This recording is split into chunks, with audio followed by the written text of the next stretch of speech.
mengajar juga di SST Stak LB, ya. Saya mengajar ya Islamologi di sana, dan saya mengajarkan bukan lagi menyerang Islam, tetapi membenarkan Islam. Sehingga ada mahasiswa mengatakan bahwa kalau begitu Islam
ada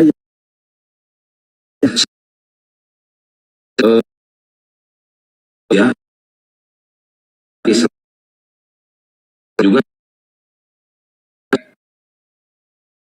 karena jemaat-jemaat di gereja Padance itu kan banyak tuh, mungkin itu yang mereka sayangkan. Nah, saya pengen tahu itu gereja yang pernah Padance pimpin itu sekarang gimana kondisinya Padance?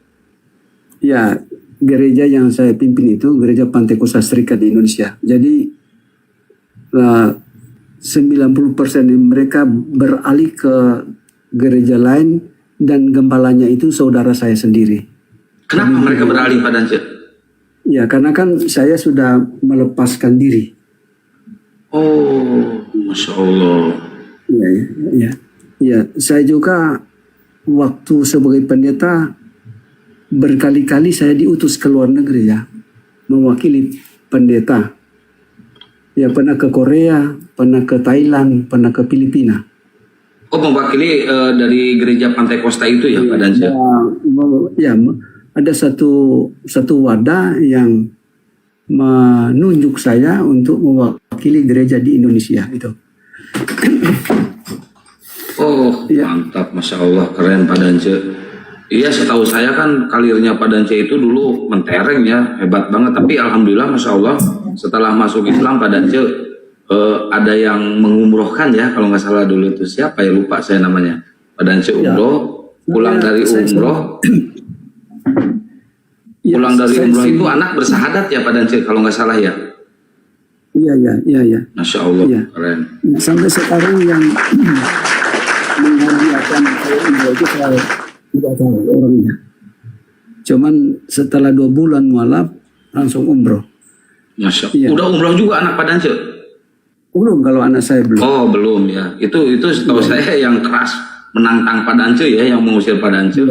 Akhirnya beliau masuk Islam juga, Mas. Saya umroh itu ya ada sesuatu yang membuat saya merasa bangga ya, gini. Kan kalau mengelilingi Ka'bah itu 7 kali ya. Nah, saya berusaha untuk menyentuh batu.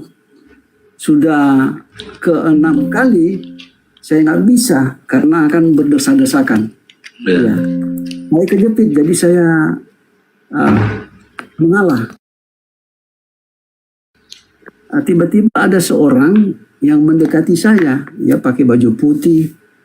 Dia katakan, Anda suka mau menyentuh batu? Suka, tapi saya nggak bisa. Saya sudah itu berusaha. Si orang itu pakai bahasa apa Padance? Bahasa Indonesia. Bahasa Indonesia. Lalu saya di antaranya saya merasa bahwa ini orang kok bisa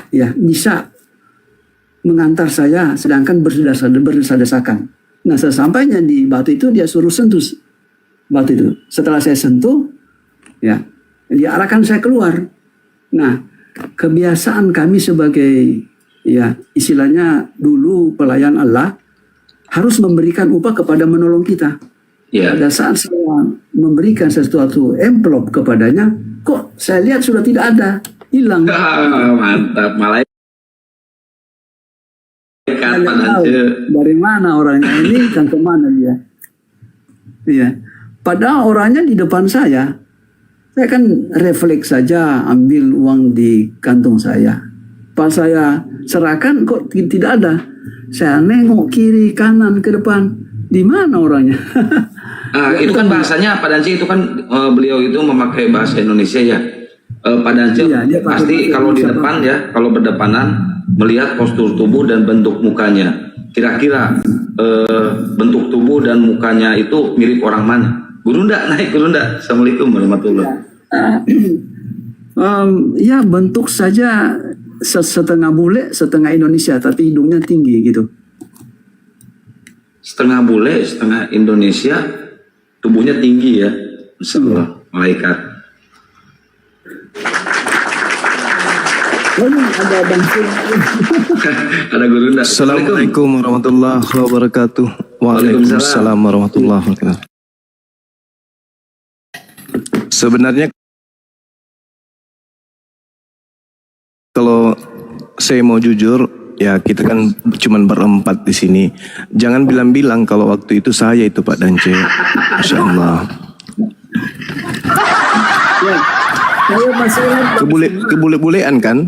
Iya. Bulenya bola Depok gitu. Iya.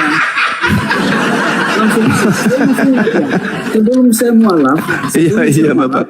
Saya pernah berdebat dengan Bang Suma ini sebelum saya mualaf. Iya betul. Ketika saya benar. beliau sudah tersentuh hati saya untuk masuk Islam. Mungkin kira-kira begitu. Alhamdulillah, Masya Allah. Oke, monggo. Subhanallah, Pak. Saya debat terakhir dengan Gurunda loh. Pak Dance debat terakhir dengan Gurunda, besoknya Pak Dance nelpon pengen disahadatkan sama Gurunda pula. Ya. Oke, silakan Gurunda menyampaikan sesuatu. Iya, Alhamdulillah, Masya Allah. Jadi ada hal yang menarik di Islam itu ketika kita kemudian berbicara tentang kebenaran.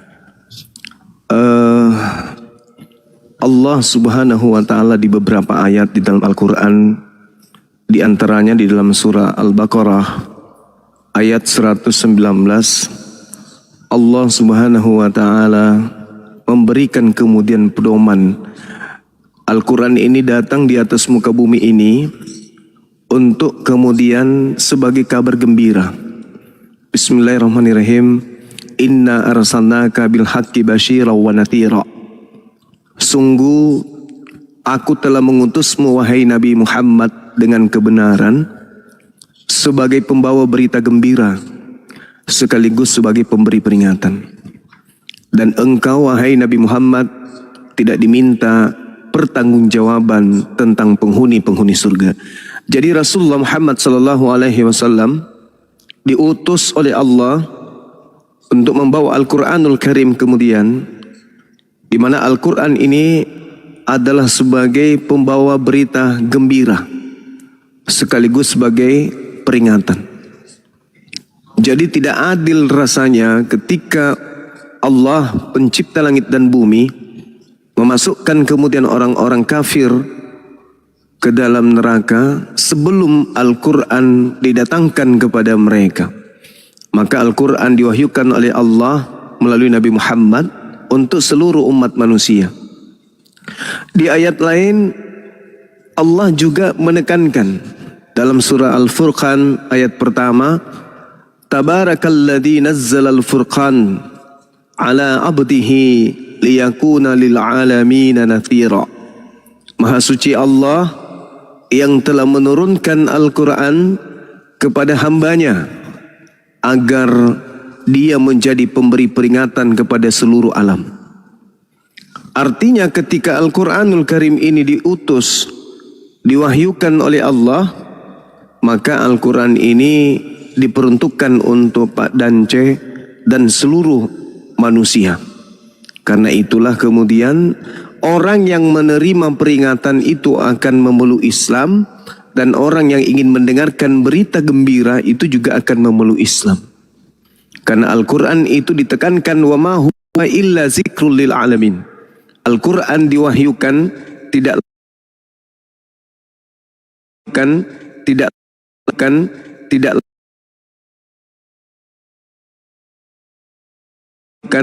tidak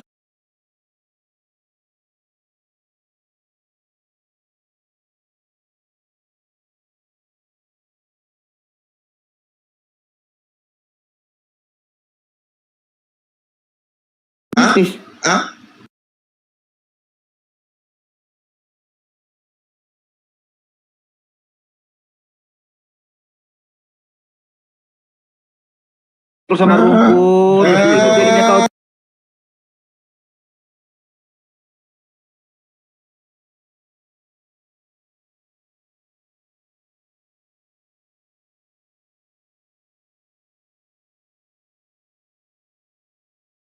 bukan dengan Ya, hidup kalau bukan itu ada ya, dalam Ajarannya disampaikan. Kristus yang berkata-kata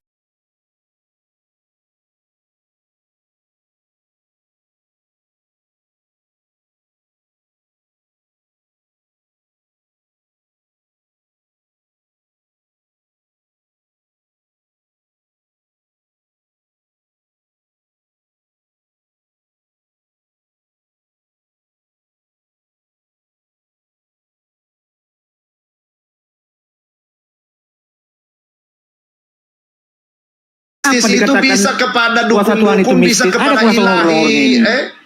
Hah? Longor-longornya kau yang longor. Aduh.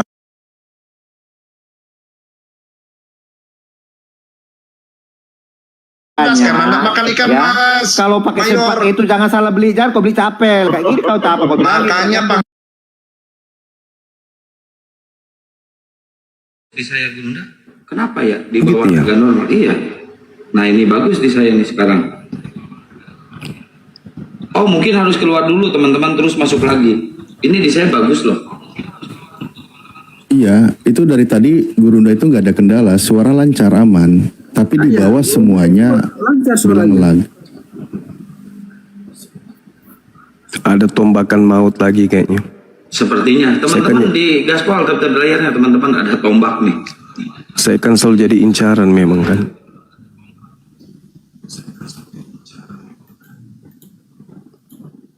Ya seperti itu Pak. Oke, sedikit Dan saya Muhammad. menyampaikan sesuatu ya. Silakan Bang. Ya, keistimewaan Islam. Ya, mari kita melihat kitab sucinya adalah Al-Quran, sumber hukum. Menyampaikan sesuatu, ada seorang ahli hukum, orang Amerika, dia seorang Kristen, ya.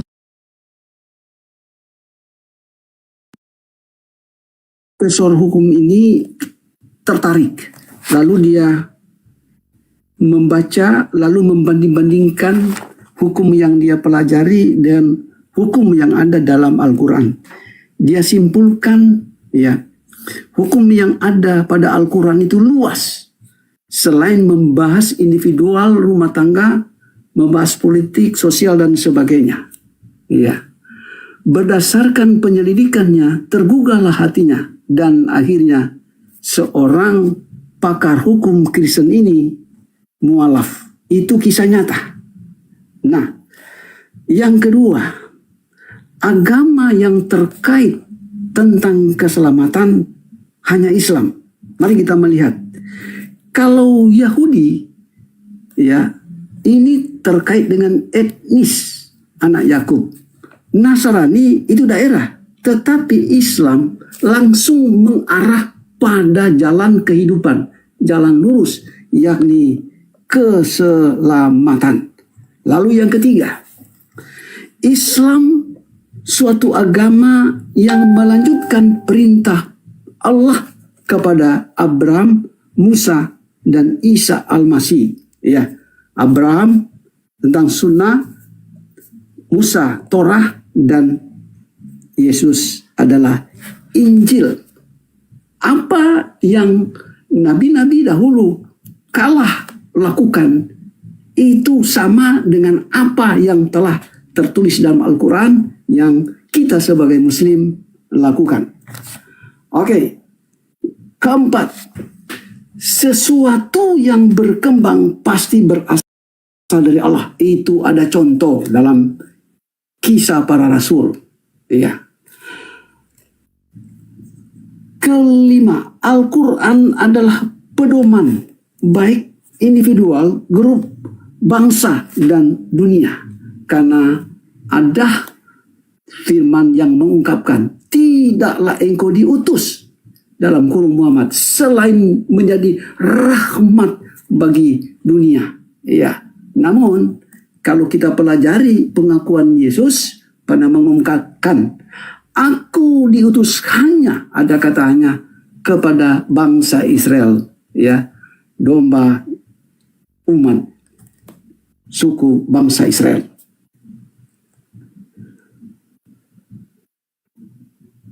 Al-Quran telah menjawab segala nubuat-nubuat, ya, baik dalam kitab suci, kitab Tanakh, bahkan juga telah tertulis dalam Al-Quran. Kita telah temukan, misalnya ada pertemuan, ya, laut yang berwarna yang dituliskan dalam Al-Quran, ditemukan oleh para ahli. Ada beberapa contoh.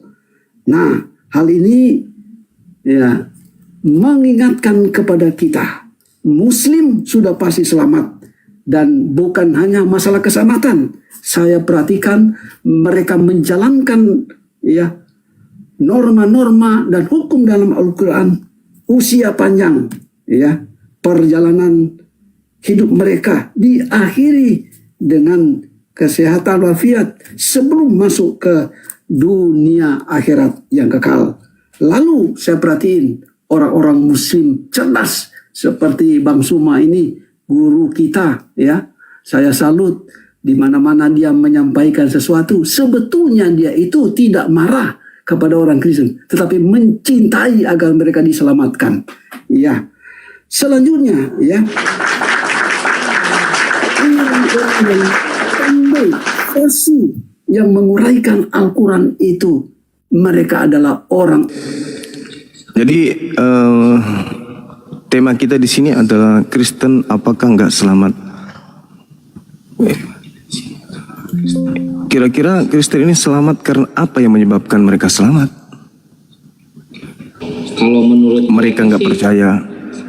ketika Yesus disalib mereka selamat. Kalau menurut mereka, Gurunda, ya. Tunggu dulu. Bukan itu. Kalau menurut Yesus, selamat itu percaya kepada Yesus. Selamat itu percaya kepada Yesus. Baik itu menurut Elohim maupun menurut Yesus itu sendiri. Contoh di dalam Yohanes 3 nomor 16. Begitu besar kasih Tuhan akan dunia ini, dunia yang dijadikan sebagai landasan, sehingga beliau menganugerahkan kemudian hambanya, Yesus. Barang siapa yang percaya kepada Yesus tidak binasa, melainkan memperoleh hidup yang kekal. Jadi ending daripada keselamatan itu ya percaya kepada Yesus. Nah sekarang apakah Kristen ini percaya kepada Yesus? Enggak. Kalau percaya kepada Yesus, mereka nggak mungkin menjadi Kristen. Percaya kepada Yesus ya solusinya pasti cuman Islam, nggak mungkin tidak. Itu menganugerahkan anaknya, bukan hambanya kalau situ. Anak di situ hamba. Jadi orang Yahudi itu Pak Baron, Bilangan 23 nomor 19, Tuhan tidak beranak dan tidak diperanakkan. Istilah anak itu di kitabmu itu dul. Istilah anak bagi orang Yahudi itu hamba. Anda boleh baca di Amsal 3. Amsal tidak bedanya dengan akidahmu, kanya Amsal 3 nomor 11-12. Dan juga Yesus dikatakan hamba Tuhan. Bahkan Yesus menghambakan diri memang. Kemudian Yesus disebut hamba Tuhan yang suci. Kisah Para Rasul 4 nomor 30. Ya betul. Gitu ya.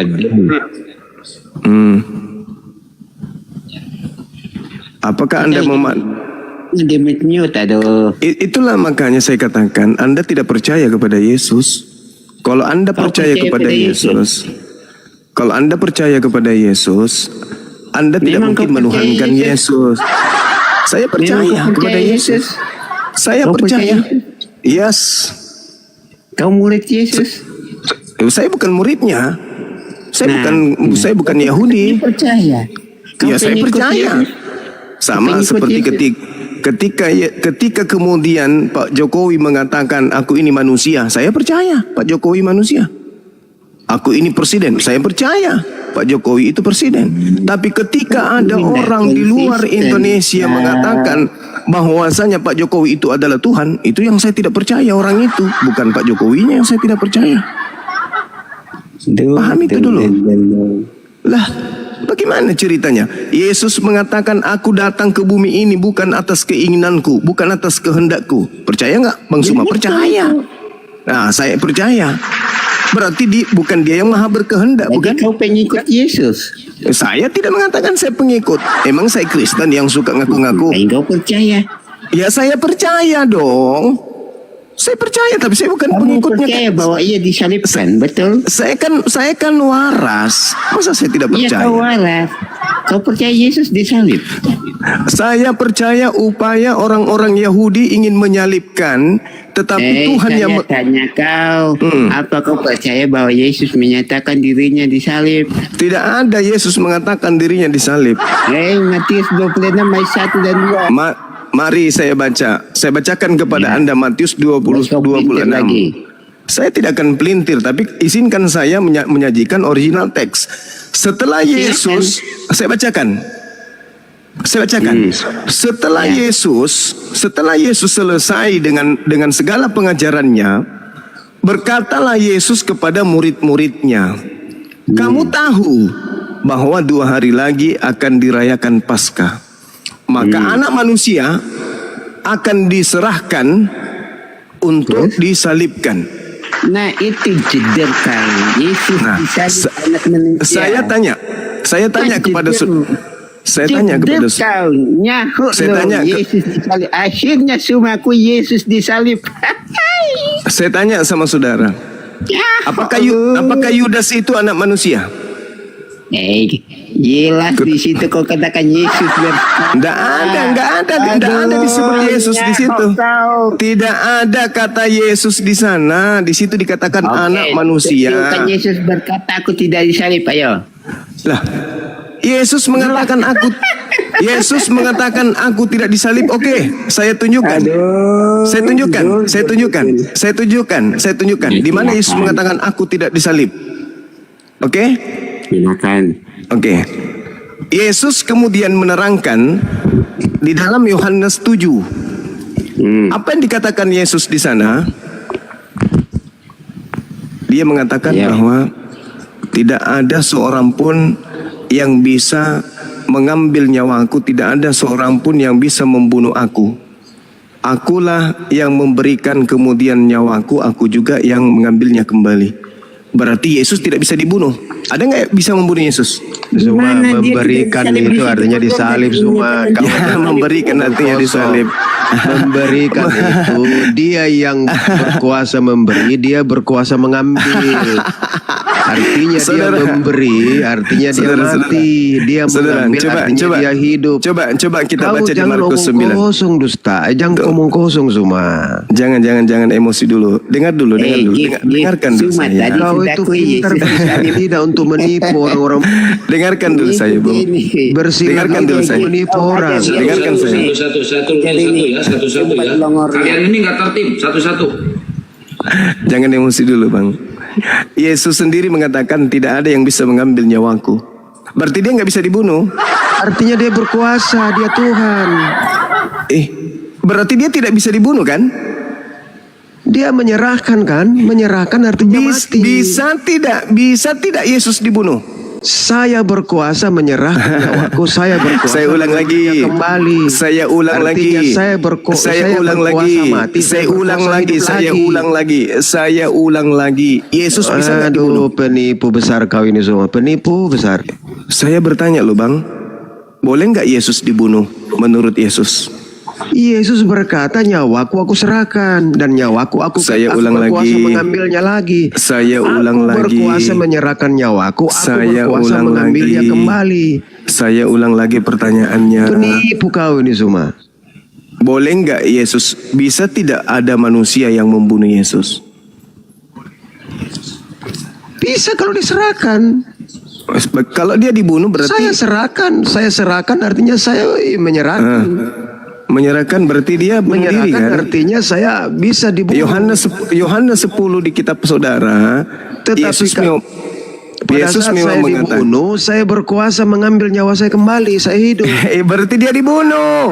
Sementara dalil Yohanes 10 mengatakan tidak seorang pun mengambil daripada aku, melainkan aku memberikan menurut kehendakku sendiri. Otakmu masih di kulkas, masih beku otakmu. Kau jangan banyak menipu kau situ. Saya ulang lagi pertanyaan saya, Bung. Boleh Otakmu tidak? masih di kulkas, belum cair otakmu itu semua.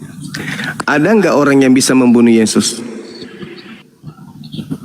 Iya ada kalau dia serahkan. Kan dia katakan saya berkuasa menyerahkan nyawaku dan saya berkuasa mengambilnya kembali. Oke, saya bacakan dalil Kalau ya. dia menyerahkan artinya dia dibunuh.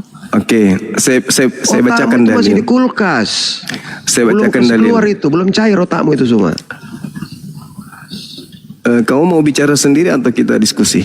Kalau mau bicara sendiri, mungkin bagus yang di toilet. Anda ngomong. Kunci dari dalam, Anda ngomong di situ sampai robek mulut Anda.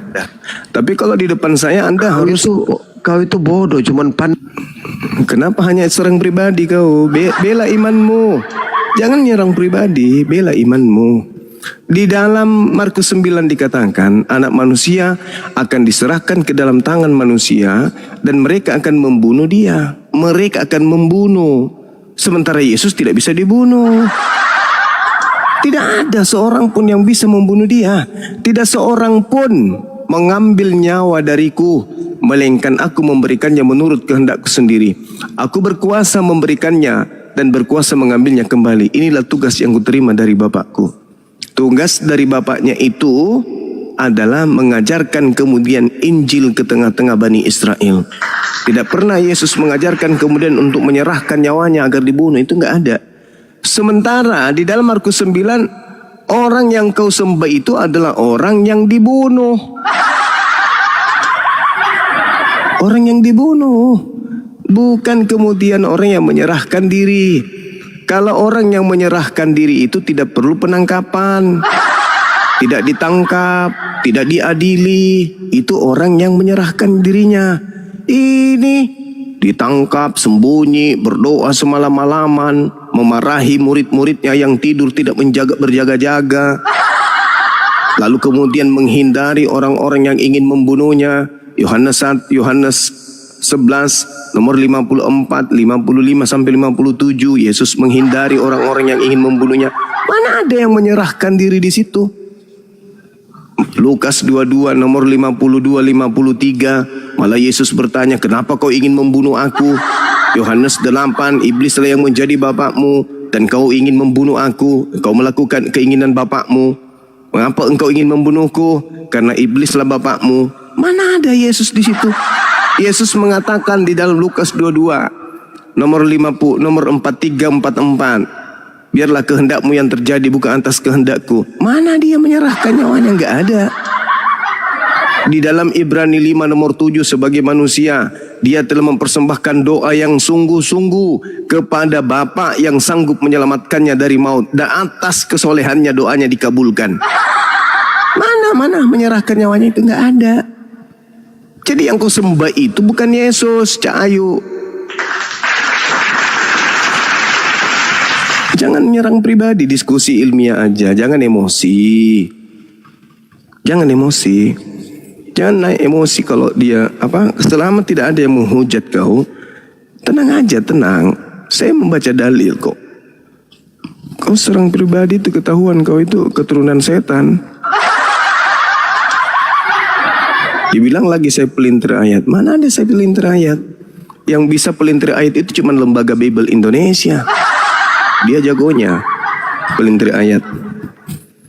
Pelintir terjemah yang tidak sesuai dengan aslinya.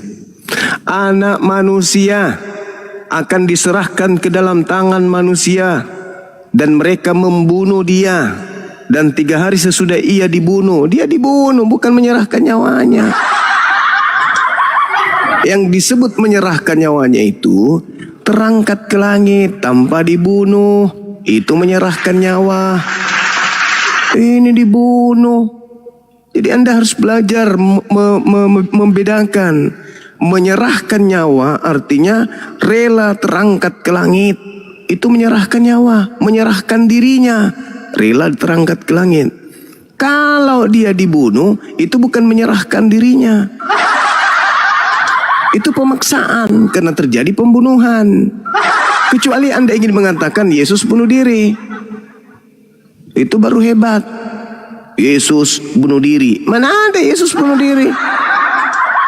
Keringatnya seperti titik-titik darah sampai bercucuran ke tanah karena ketakutan berdoa agar diselamatkan dari maut, kok menyerahkan diri.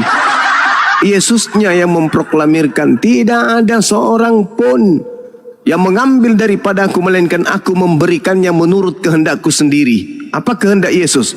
Aku serahkan kepada Bapa, bukan atas kehendakku, biar cawan ini berlalu. Sekiranya mungkin, biar berlalu, tapi jangan atas kehendakku. Nah, itu Yesus menyerahkan dirinya di situ.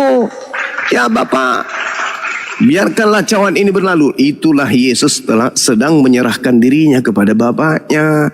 Kalau menyerahkan kepada manusia, Yesus mana mau? Itu sudah diucapkan, tidak akan ada yang bisa. Kalau Anda memaksakan, dia telah menyerahkan kepada manusia. Buktinya apa? Masya Allah, Bunda Mila, aku kangen samamu. Sehat selalu, Bun. Buktinya kemudian ketika Yesusnya ini hidup di dunia dan upaya-upaya yang dilakukan oleh Bani Israel untuk membunuh dia, apa yang dilakukan oleh Yesus? Apa yang dilakukan oleh Yesus? Jangankan kemudian menyerahkan diri. Sejak iblis mencobai dia, kenapa Yesus tidak mengikuti? Kalau memang dia ingin menyerahkan nyawa, baiklah iblis, kalau begitu ayo pengaruhilah semua orang-orang untuk membunuh aku. Pret. Itu kebotolan karena kau pingin kali menyembah makhluk kuburan. Sampai kau berpikir bahwa yang disalib itu adalah Yesus anak Maria. Gak mungkin. Yesus anak Maria itu manusia suci yang dijaga oleh Tuhan. Om Sema. Apa penyembah makhluk kuburan? Daripada kita bahas Kristen terus, Islam kan itu cerdas, betul ya? Ya, kalau tidak cerdas tidak mungkin tidak Islam. Oke, aku tanya kau kalau gitu, kalau kau cerdas bolehnya? Boleh. Oke, aku tanya kau, di mana ayat di Al-Quran baginda Nabi boleh memegang farjaha siapa saja yang dia ingini? Ayo. Tidak ada dalilnya itu. Lah, katanya cerdas. Ayo. Mana dalilnya? Di mana dalilnya dalam Al-Quran baginda Nabi Muhammad boleh memegang farjaha siapa saja yang dia ingini sesuai nafsunya? Nggak ada dalilnya seperti itu. Yang ada di dalam dalil seperti itu hanya ada di dalam agamamu. Oh, itu tidak begitu bunyinya. Kau itu yang salah. Jangankan Al-Quran, Bibelmu saja kau tidak tahu. Boro-boro kau membahas Al-Quran. Gendut.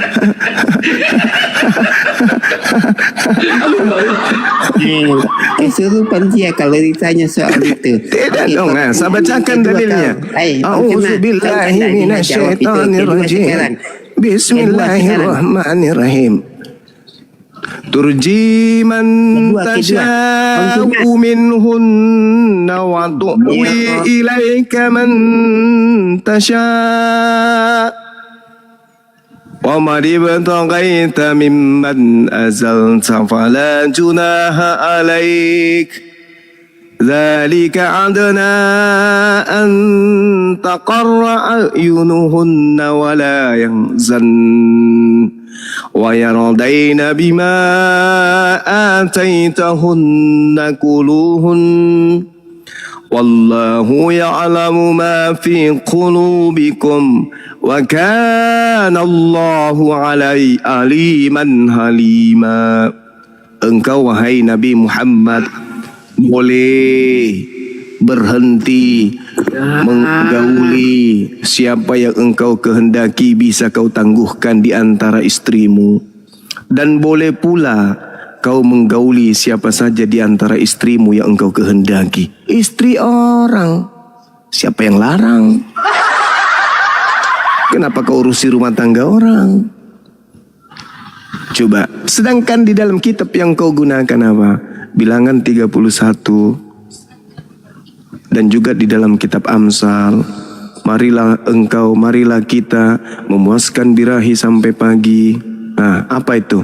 Itu baru pegang parjaha itu.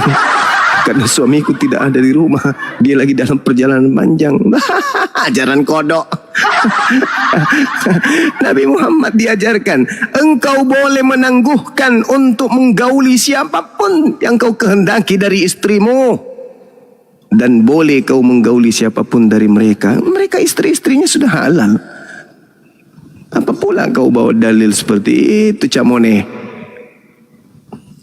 Kalau kau tidak sanggup beragama Kristen dengan baik, karena memang tidak mungkin bisa jadi baik kalau berdasarkan Bibelmu. Karena orang yang tidak akan bisa dibunuh, kok bilang dia dibunuh? Itu koplak. Yesusnya sendiri mengatakan, tidak seorang pun yang mengambilnya daripada aku, melainkan aku memberikannya menurut kehendakku sendiri. Aku loh, berarti aku tidak dibunuh. Nah sekarang, kemana Yesus itu tunduk dan berpasrah? Ya kepada Bapa. Makanya dia menyerahkan dirinya. Itu baru yang dimaksud, Bapak, ke dalam tanganmu aku serahkan. Nah itu. Jadi aku menyerahkan, aku telah memberikannya kepadamu. Engkau yang berhak mengambilnya. Jikapun aku harus terangkat hari ini juga ke langit, terangkat ke langit. Itu yang dimaksud oleh Yesus. Tapi untuk kepada manusia, tak akan ada manusia yang sanggup kemudian membunuh Yesus. Itu fakta, itu real.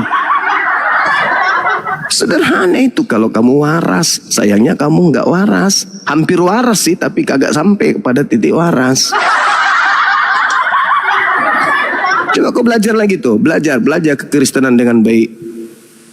Pelajari dulu kitabmu itu dengan baik. Atau kau tanya tentang saya Bible, biar saya menjelaskan kepada kalian. Saya tanpa narasi indikasi duit, karena saya bukan pendeta. Saya berbicara berdasarkan dalil sesuai dengan fakta yang ada di dalam Bible. Apa yang saya tuntut dari kalian? Minta bayaran? Enggak. Kalau pendetamu mungkin ditanya satu kali, mulai gemetaran, bibirnya udah mulai goyang-goyang sendiri, menahan emosi. Kau tanya lagi pertanyaan yang berat 2 kali, kuping sudah merah. Kau tanya 3 kali yang membuat dia kemudian tidak bisa berbicara. Ujung-ujungnya, jangan kau banyak tanya, karena kau tidak ada Roh Kudus di dalam dirimu. Itu ujung-ujungnya. Jangan-jangan kau ini mau masuk Islam. Itu ujung-ujungnya. Kenapa, saudara? Kalau ada orang berbicara agama kasih, itu hoaks. Percaya sama saya, hoaks itu. Bagaimana mungkin bisa dikatakan agama itu kasih? Kasih itu kan sayang. Kasih itu muncul ketika ada kedekatan. Kasih itu muncul ketika yang berbicara adalah qalbu. Kasih itu muncul ketika yang berbicara itu adalah hati. Kasih itu muncul ketika yang berbicara itu perasaan. kalbu, hati, perasaan, insting, semuanya itu muaranya di akal. Anda ajaran kasih, sebelum Anda berbicara tentang kasih, sebelum Anda berbicara mengenai praktek kasih, sumber kasih menurut agama saudara itu adalah Bible. Apa buktinya kalau saya mengatakan itu hoax? Kasihnya hoax. Itu cuman teori doang, obat kuping untuk melumpuhkan musuh, untuk menipu musuh, untuk mengelabui musuh. Kalau kalian itu ajaran kasih, artinya kalian itu ajaran cinta. Sebelum kalian mencintai manusia lain, maka yang pertama kali yang harus Anda kasih dan yang harus Anda sayang adalah Bible saudara. Apa buktinya? Kasih. Sementara Bible sendiri kalian tidak paham. Saya cinta kepada bini saya kasih kepada bini saya. Melihat rambut yang jatuh ke lantai pun saya tahu ini adalah rambut istri saya. Melihat baju tergantung, saya tahu ini baju istri saya. Mendengarkan suara batuknya, saya tahu ini istri saya yang sedang batuk. Bahkan helaan napas istri saya pun saya hafal. Senyumnya ku tahu. Jadi ketika ada orang berbicara tentang bini saya, sedikit aja dia baru mengatakan, ah, saya sudah tahu itu adalah istri saya. Kenapa? Cinta, kasih. Coba lihat umat Islam itu.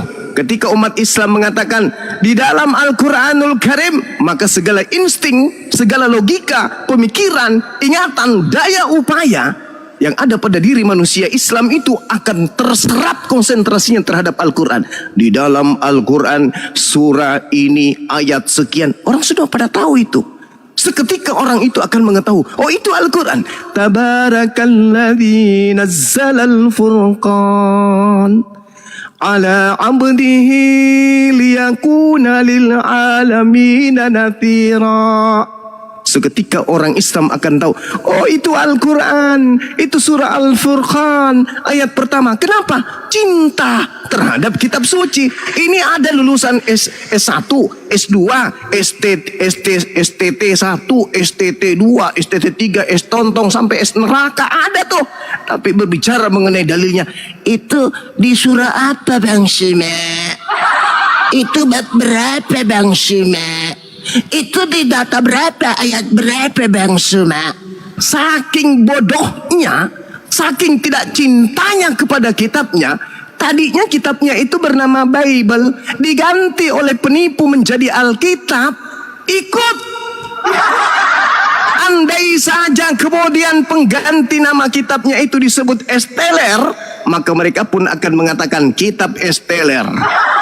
Andai saja pemuka-pemuka mereka menggantikan kitabnya dengan sebutan donat, mereka pun akan mengatakan kitab donat.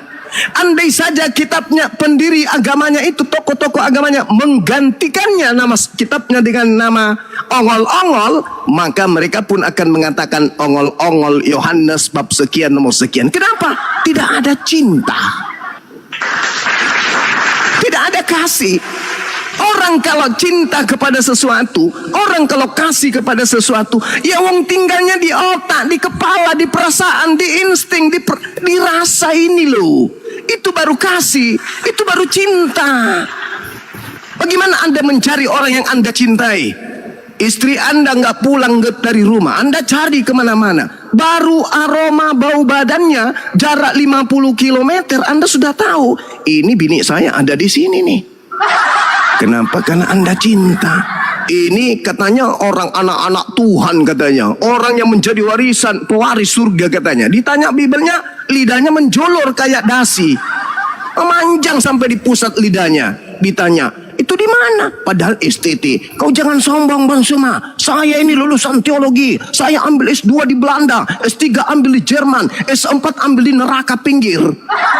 Tapi begitu berbicara mengenai Bible, itu nggak ada di Bible saya loh. Nenekmu kiper. Udah jelas-jelas tertulis di dalam Bible, masih juga dibilang nggak ada. Kenapa? Karena tidak ada cinta, karena tidak ada kasih. Coba orang Islam, bacakan saya Al-Quran. Insya Allah saya tahu bacaan Anda keliru atau bacaan Anda benar. Itu baru cinta. Itu baru kasih yang betul. Lawang orang menjadi Kristen karena kitabnya, orang menjadi Islam karena kitabnya, orang menjadi Hindu karena kitabnya. Kitab sendiri nggak tahu apa-apa.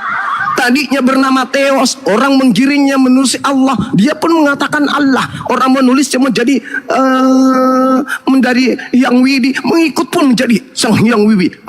Orang menulisnya menjadi God, ikut juga di God. Orang menjadi Debata, ikut juga Debata. Apa-apaan ini? Itu nggak ada cinta, itu nggak ada kasih. Yang namanya kasih, ketika istri lo dirubah oleh orang lain hidungnya, lu akan berontak. Ini istriku nggak kayak gini loh, hidungnya kemarin geriting, kenapa sekarang jadi lancip? Enggak, ini bukan bini gue. Itu baru orang cinta. Ini ditanya di dalam kitab mana? Yang mana? Beberapa, nggak ada yang kayak gitu-gitu. Pret. Jadi yang kau cinta, yang kau katakan kasih ini apa? Kalian agama kasih itu apa? Hah? Pendeta-pendeta ngajar masih baca Bible, sudah bahasa Indonesia masih juga belum dihafal. Kenapa nggak ada di otak? Kalau Anda mencintai sesuatu, kalau Anda penganut kasih, maka apa yang harus Anda cintai dan Anda kasihi lebih dulu? Kitab suci Anda. Kalau ada orang mengatakan penganut kasih, tapi kitab sucinya mengajarkan kasih aja mereka nggak tahu.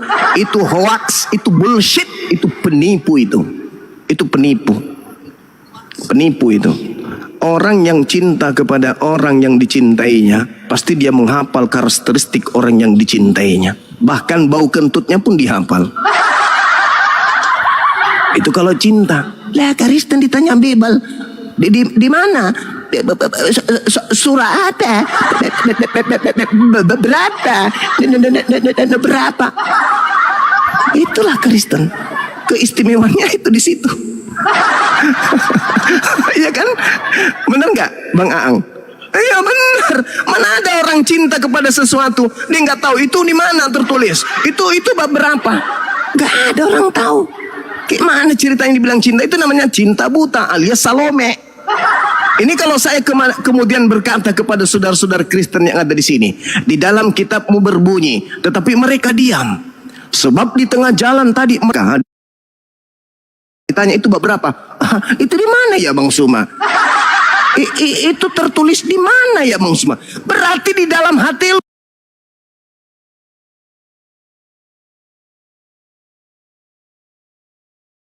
Bibelmu ke gereja lihat pahala lagi dah.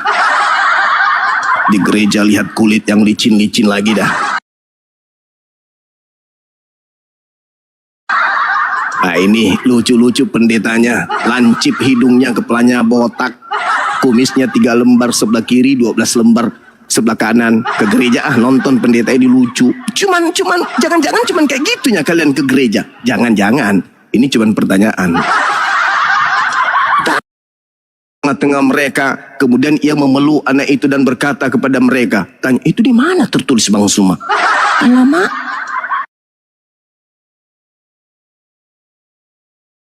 Tapi kalau umat Islam ditanya tentang Al-Quran, subhanallah, mereka tahu.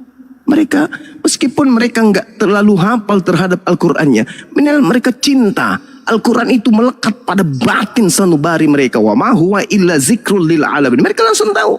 Oh, itu dalam Al-Quran surah Al-Qalam ayat 52. Minimal mereka membongkar ingatan-ingatan, tumpukan ilmu yang ada di dalam otaknya. Ya, kalau ini jangankan jemaat pendeta yang nggak tahu, itu yang dikatakan kasih. Pret.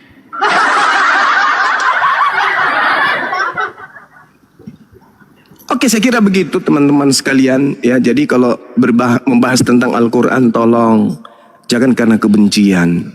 Contohilah kami yang membahas Bible karena cinta. Saya lebih hafal Bible, berarti saya lebih cinta Bible daripada kalian. turji man tasya'u minhunna wa tu'wi ilaika man tasya'. Lalu dikatakan, apakah Nabi Muhammad itu bebas memegang farji wanita? Ini apa, biadab kali kau. Sudahlah, kau tidak paham Bible. Kau mau mengartikan Al-Quran seenak perut kau yang otakmu cuman setai gigi itu. Lebih besar tai cicak daripada otakmu yang berfungsi. Besar memang otakmu daripada tai cicak, tapi yang berfungsi kecil dari tai cicak. Makanya terjemahan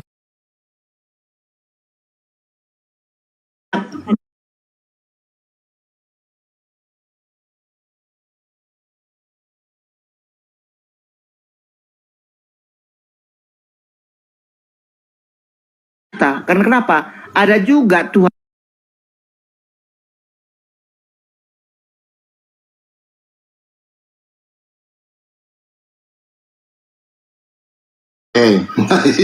Oke. Tujuan daripada pernyataanmu itu saya katakan benar. Ya, pernyataanmu itu udah benar kalau kau bawa ayat itu ke perjanjian baru. Ya. Tapi kalau kau bawa ke perjanjian lama, Keluaran 20, kau salah besar. Tidak ada, belum ada Yesus di situ. Kenapa? Karena Maria belum ada Maria punya puki dan kandungan di situ. Paham kau? Apa dulu, Dit? Muslim apa Kristen? Lahomi, Muslim apa Kristen? Oh, nggak ada suara. Moderator turunin aja. Lanjut, Pak Dance. Oke, yang berdasarkan judul ini percaya pada Yesus selamat. Nah, sehubungan dengan Yohanes pasal 14 ayat 6. Kata Yesus kepadanya, Akulah jalan dan kebenaran dan hidup. Tidak seorang pun datang kepada Bapa kalau tidak melalui aku. Di sini Yesus adalah jalan. Tujuannya yakni Tuhannya Yesus yang dia sebut Bapa. Nah, mari kita melihat ya, semua yang dilalui oleh Yesus ya, itu juga dilakukan oleh orang-orang Muslim. Saya buktikan. Lukas pasal 2 ayat 21. Yesus disunat. Muslim disunat. Apakah Kristen disunat? Jarang saya temukan itu. Kedua, Matius pasal 4 ayat 2. Yesus berpuasa. Disebutkan 40 hari. Muslim berpuasa setahun sekali. Sebulan 30 hari. Hampir sama. Ya, hanya beda 10 hari. Apakah Kristen ada puasa rutin?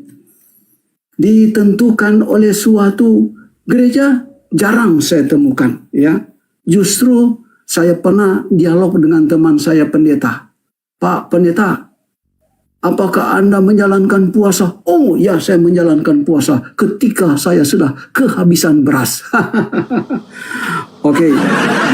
Lanjut. Yohanes pasal 13 nomor 1 dan 17.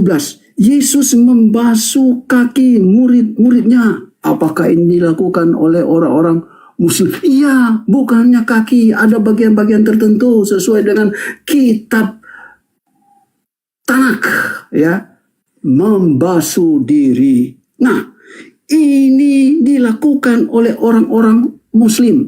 Kalau Kristen jarang saya temukan. Saya tidak pernah mengajarkan itu waktu saya pendeta. Nah, Matius pasal 26 ayat 39, Yesus sujud dan berdoa kepada Tuhannya. Seperti dalam kitab Nehemia, sujud muka menyentuh tanah.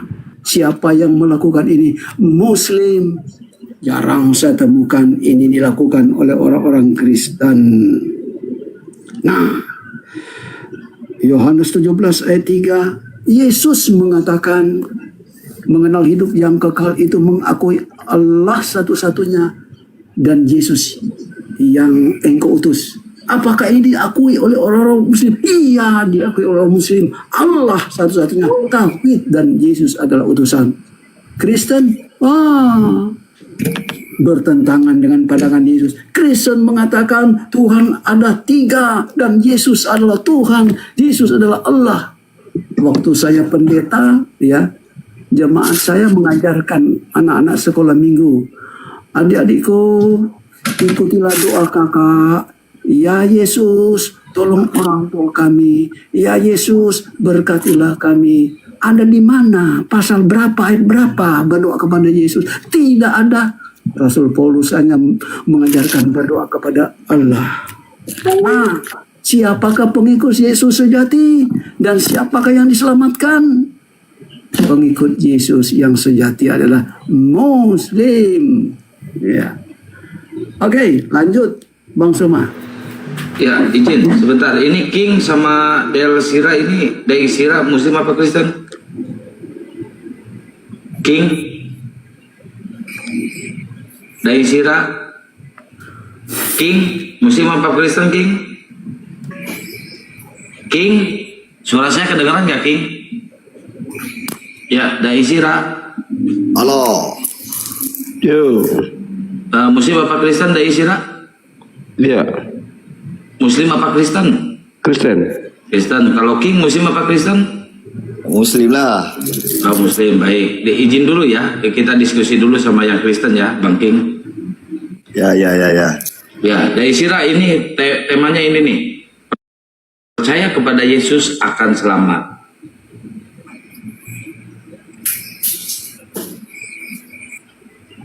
Pak?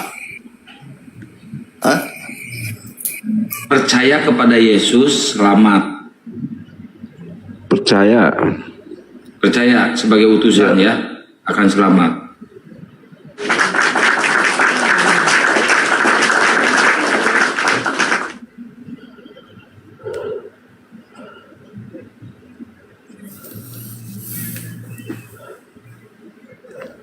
Ya silakan dipaparkan, dijelaskan. Percaya sebagai apa, Bang? Saya masih pemula, Om. Masih pemula. Iya. Oh, baik. Oke, Saudara Dai, salam kenal. Nama saya Bom Bom. Orang biasa memanggil saya juga Bang Suma. Ada dalil di dalam kitab saudara menggugah bagi orang-orang yang punya akal sehat. Yohanes 17 nomor 8. Yesus berkata, segala firman yang engkau berikan kepadaku telah aku sampaikan kepada mereka. Mereka telah menerimanya dan mereka percaya bahwa engkaulah yang telah mengutus aku. Pertanyaan saya, Bung, ketika Yesus mengatakan segala firman yang menjadi porsi dia sebagai gembala, sebagai Mesias, atau sebagai nabi, atau sebagai rasul utusan Tuhan kepada kaumnya Bani Israel, semuanya telah Yesus terima dan semuanya Yesus telah sampaikan kepada muridnya. Pertanyaan saya, apakah masih ada firman yang dirahasiakan oleh Yesus yang tidak disampaikan kepada muridnya? Silakan.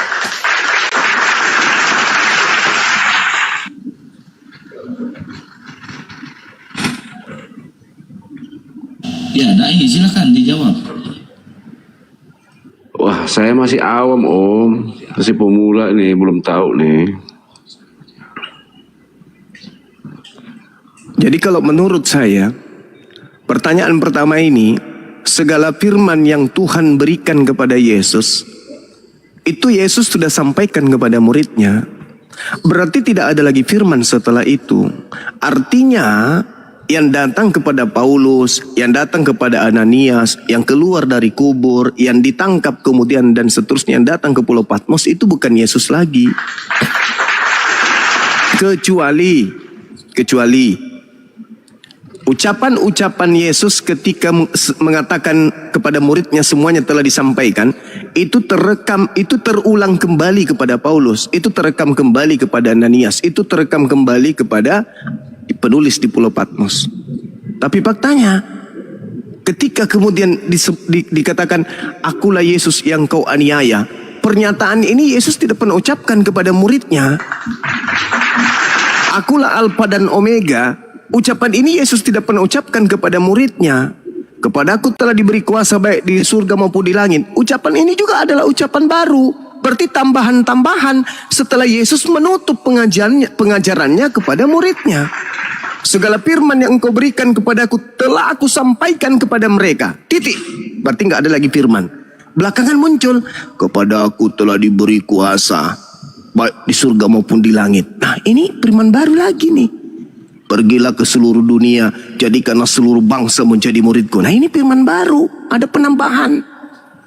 Akulah Alfa dan Omega, awal dan akhir. Oh, ini lagi penambahan baru. Siapa yang mengajarkan ini? Ini penambahan. Belum lagi 13 buku Paulus. Sementara Yesus sudah menamatkan ajaran kurikulum pengajarannya kepada muridnya. Segala firman yang engkau berikan kepadaku telah aku sampaikan kepada mereka. Telah berarti sekiranya ucapan yang ada di dalam Bible Anda yang mengatakan pergilah ke seluruh dunia, jadikanlah seluruh bangsa menjadi muridku, beritakanlah Injil kepada seluruh makhluk, akulah Alfa dan Omega. Andaikan saja itu adalah ucapan Yesus, maka ucapan-ucapan itu sudah pernah diucapkan Yesus kepada muridnya sebelum dia terangkat ke langit. Tapi pakanya tidak pernah. Berarti ucapan-ucapan yang menghantarkan orang Roma Yunani menyembah sosok Yesus, itu ucapan baru di luar daripada ajaran Yesus. Itu yang pertama. Yang kedua, segala firman yang engkau berikan kepadaku telah aku sampaikan kepada muridku dan muridku telah menerimanya. Apa yang terjadi ketika muridnya menerima segala firman tersebut? Apa yang menjadi panduan keimanan, kepercayaan, keyakinan para murid tentang objek, tentang oknum yang bernama Yesus ini? Rupa-rupanya Yesus mengatakan, dan mereka percaya bahwa engkaulah yang telah mengutus aku. Murid-muridnya setelah menerima segala firman itu menyatakan dengan iman mereka, Yesus ini hanyalah utusan Elohim. Lalu ajaran setelahnya, Yesus adalah Tuhan, Yesus Tuhan sepenuhnya, manusia sepenuhnya. Yesus adalah Tuhan yang datang mengosongkan diri untuk mengambil rupa manusia, bla bla bla bla. Itu adalah penambahan-penambahan yang tidak pernah Yesus ajarkan kepada para murid. Makanya murid-murid endingnya hanya mengakui menurut Yesus, muridku semuanya hanya mengakui aku ini utusan Tuhan. Titik. Lalu orang Kristen dapat ilmu ini, kepada aku telah diberi kuasa, pergilah, jadikanlah semua muridku. Ini siapa ini? Ini kok ada oknum lain yang menggunakan nama Yesus tapi kok sosoknya berbeda. Karena Yesus sudah menamatkan segala firman telah aku sampaikan. Berarti sudah tak ada lagi firman. Nah itu gimana itu saudara dai? Ya setidaknya Anda sebagai seorang Kristen, minimal Anda ke gereja mendengarkan khotbah-khotbah pendeta, ya pastilah ada ilmu, ada pemahaman yang kemudian Anda didoktrin dan didogma sehingga Anda masih tetap dalam agama Kristen ini. Silakan. Saya percaya sama diri saya sendiri. Kalau saya nggak kerja nggak makan. Agama itu nomor 2. Bagi saya hidup ini nyata. Tuhan saya dunia ini. Kalau saya lapar juga mati. Saya nyari duit. Itu aja. Agama sama semua. Agama apapun kalau nggak kerja tetap mati. Yesus mengatakan perbanyaklah harta surga. Sebab harta surga itu tidak lekang dimakan karat. Harta surga itu artinya amal kebaikan. Kalau dalam Islam yang harus diperbaiki itu adalah amalan soleh. Kucing juga bisa makan tanpa mereka harus menjadi profesor. Ayam hanya dengan mengais-ngais mereka bisa makan. Mereka bisa hidup sesuai dengan porsinya. Tetapi yang dimaksud di sini, kita hidup di dunia ini bukan hanya sekedar untuk makan.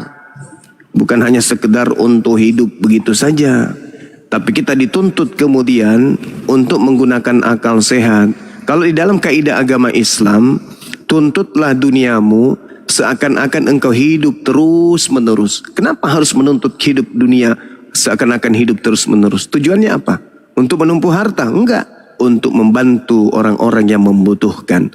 Dan tuntutlah akhiratmu seakan-akan engkau mati esok pagi. Berarti ini harus ada keseimbangan. Dunia harus dicari, tapi akhirat jangan dilupakan. Nah, jadi kalau Anda mengatakan agama itu semuanya sama, itu sama halnya Anda mengatakan bahwa semua agama Tuhannya adalah Tuhan yang benar.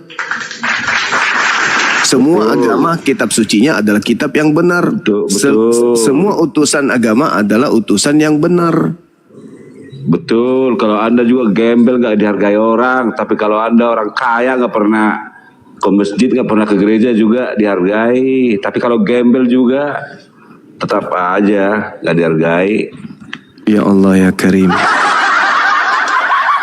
Jadi orientasi Anda hidup di dunia itu materi. Betul. Kalau saya gak punya duit, gak bakal bisa makan, gak beli baju. La haula wala quwata illa billah. Yesus berkata, onta lebih mudah masuk lubang jarum daripada orang kaya masuk ke dalam surga. Itu kata Yesus. Kalau unta saja sulit lebih mudah masuk ke dalam lubang jarum daripada orang kaya masuk ke dalam kerajaan surga, maka buat apa kita kejar itu? Matius 19 nomor 24. Belum lagi Yesus ketika ditanya, "Guru, iya paman, apa yang harus aku lakukan supaya aku memperoleh hidup yang kekal?" Itu di kitab Matius 19 yang sama. Apa kata Yesus? Jika engkau ingin memperoleh hidup yang kekal, lakukan segala perintah Bapa, lakukan segala perintah Elohim. Nah, apa perintah Elohim? Berarti hukum Taurat. Apa kata anak muda itu, orang kaya itu? Aku telah melakukannya dari sejak muda. Nah, Yesus mengatakan, kalau begitu, jual hartamu. Semua hartamu harus kau jual. Lalu berikan kepada si miskin. Itu syaratnya untuk memperoleh hidup yang kekal. Setelah kamu menjual hartamu, maka kamu boleh mengikuti aku. Itu kata Yesus. Jadi Anda menjadi Kristen, Anda mau kemana perginya? Di Kristen itu ternyata orang kaya tidak bisa masuk surga. Lebih mudah onta masuk ke lubang jarum daripada. Emangnya udah pernah ke surga? Oh, nggak bisa lagi. Kalau kita udah pernah ke surga, nggak bisa lagi kita berbicara surga.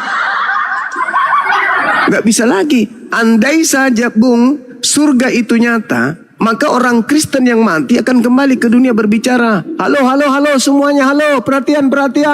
Ya, ada apa mayat? Saya sudah mati loh, dan ternyata Kristen itu tempatnya di surga. Semuanya ayo ikut ke surga, ikut semua pindah agama ke surga Kristen. Apa memang kayak gitu?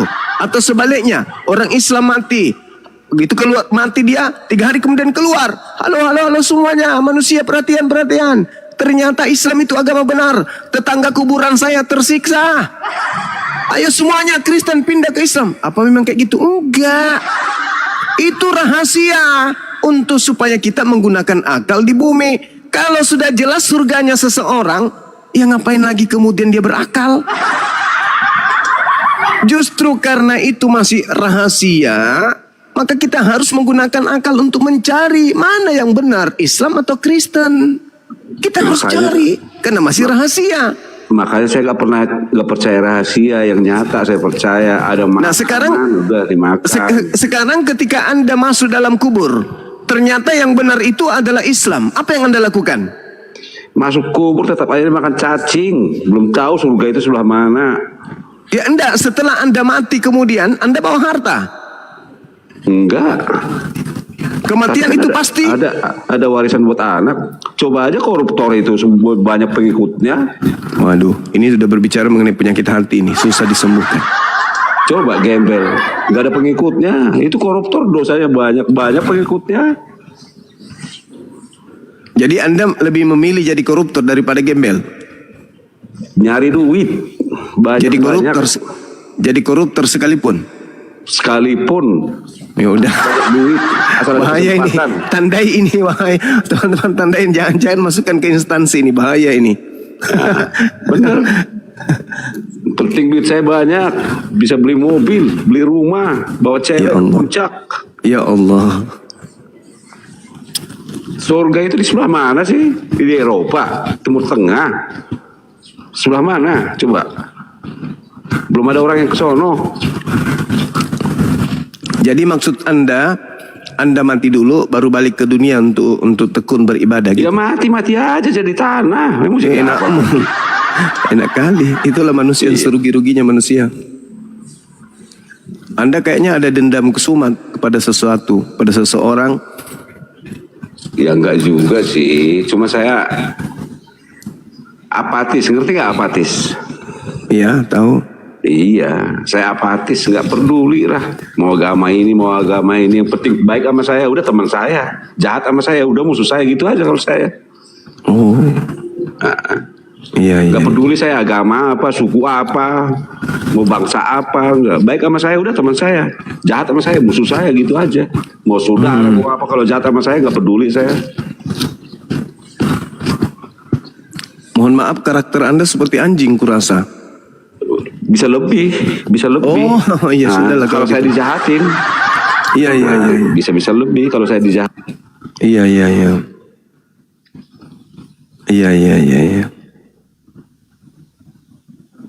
Oke lah kalau begitu Bang. Istirahat aja dulu abangku, tidur. Mudah-mudahan besok Anda berdoa aja, oh Tuhan atau Dewa, oh Dewa berikanlah aku ini duit yang banyak ya Tuhan. Kalau perlu 2 karung atau 1 kontainer, Tuhan turunkan dari langit 1 kontainer. Tuang, ketepak, pas jatuh di kepala, uangnya datang, orangnya mati.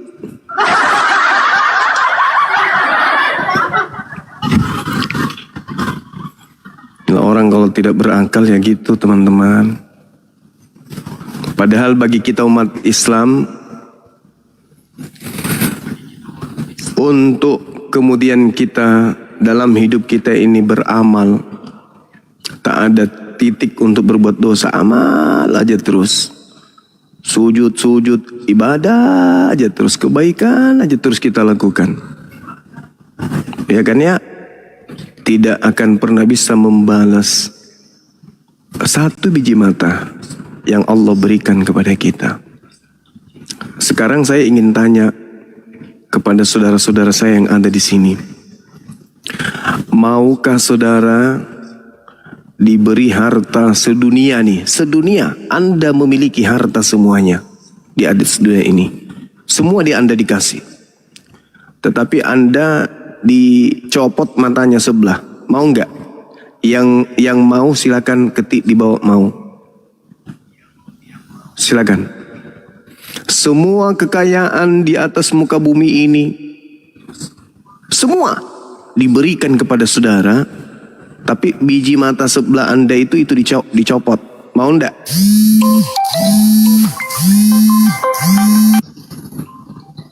Mau nggak? Semua. Bank plat merah Anda dikasih, duit yang ada triliunan dikasih, emas bertonton dikasih, tembaga, nikel, semuanya dikasih kepada Anda. Timah, pesawat, semua dikasih. Seluruh pesawat di bumi ini Anda yang punya. Seluruh pulau, danau Anda yang punya. Tapi mata Anda satunya dicopot. Mau nggak? Nggak mau kan? Nggak mau. Artinya seisi bumi ini untuk ditukar dengan 1 biji mata yang Tuhan kasih itu tidak seimbang, Cak Ayu. Anda sudah dikasih gratis loh. Artinya bahwa 1 biji mata ini lebih berharga dari dunia beserta isinya. Dan Allah sudah kasih itu secara gratis. Di mana mata ini lebih berharga daripada bumi. Kenapa Anda tidak bersyukur? Ayo, dikasih 2 mata berarti 2 dunia. Nah, bahlulnya Anda, kalau Anda mengatakan Anda mau, berarti Anda yang memiliki semua harta yang ada di muka bumi ini. Lalu, apa kesenangan Anda kemudian? Tidak ada lagi kesenangan. Kenapa? Karena semua Anda sudah miliki. Bukan senang lagi. Orang yang disebut senang itu adalah orang yang menikmati. Apa yang Anda bisa nikmati? Nah, segala-gala dia Anda yang punya. Coba. Nggak ada nikmat-nikmatnya lagi. Orang nanti dikatakan nikmat ketika kemudian dia merasakan kekurangan. Itu baru nikmat. Itu baru nikmat. Tapi yang saya takutkan kalau dunia beserta isinya Anda sudah miliki, mulai datang yang disebut penyakit gula. Ibu jari kaki diminta oleh Tuhan, kembalikan jari kakiku satu, dicabut kakinya. Giginya permisi satu-satu. Pendengaran sudah mulai kemudian tuli. Mata sudah mulai rabun. Anda punya, Anda memang punya, silakan. Anda yang punya. Semua kekayaan-kekayaan yang ada di bumi ini Anda semua yang punya. Tapi bernapas satu kali aja sesak di dada. Kalau bersin yang keluar darah. Kentut juga yang keluar darah. Kalau yang keluar nanah. Meludah yang keluar dahak hijau. Apa bahagianya kalau kayak gitu? Jadi apa yang harus kita lakukan? Ya bersyukur. Apa yang kita punya bersyukur. Kalau kita tidak punya, kita kerja. Wong kita datang ke bumi ini dengan telanjang kok. Kenapa sampai di dunia panik, serakah, tamak. Tetangga beli kulkas, ikut-ikutan juga mau beli kulkas. Padahal di rumah belum ada listrik. Akhirnya kulkasnya jadi lemari pakaian. Celaka. Iya betul, kentut keluar api. Jadi ingat teman saya Pak Bom. Allahu Akbar, Masya Allah. Jadi jangan terlalu cinta dunia. Jangan, santai aja dunia itu. Biasa aja. Jangan terlalu tamak sampai ibadah. Wah, apapun agama semua sama. Berarti Anda sama kayak mental binatang, anjing. Malah lebih dari itu kata dia.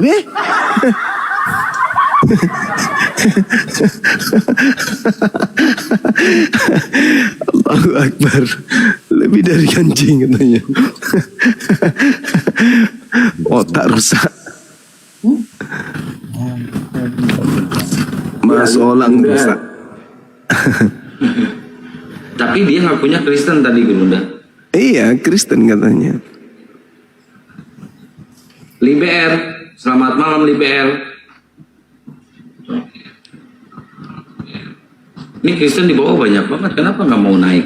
Nggak pada mau naik. Banyak banget itu Kristen di bawah. Ya, Mister 17. Boleh, Kang? Masih ada? Abang lah, Kang mau. Aku enggak.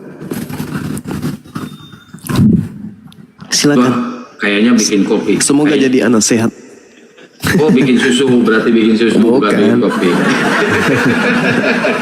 Bang Akang mau makan cendol dia. Cendol campur masako katanya. Aku enggak, silakan, padahal. Kirain bikin susu biar sehat. Iya, saya suka kalau ada yang temanin, suka ngemil. Orang sehat itu namanya.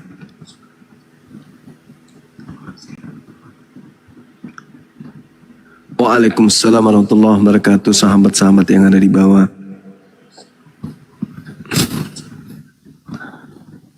Alhamdulillah.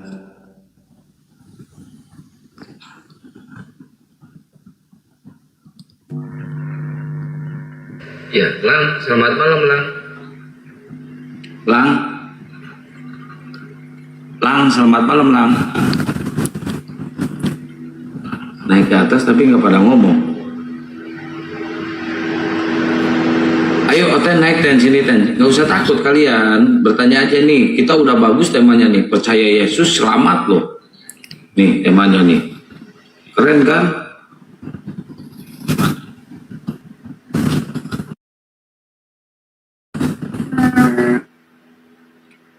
Ayo sambil kita layar teman-teman. Tap layar ya. Diposting ulang dan di share-share ya.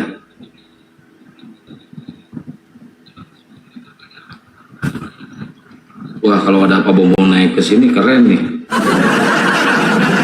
Kalau berani.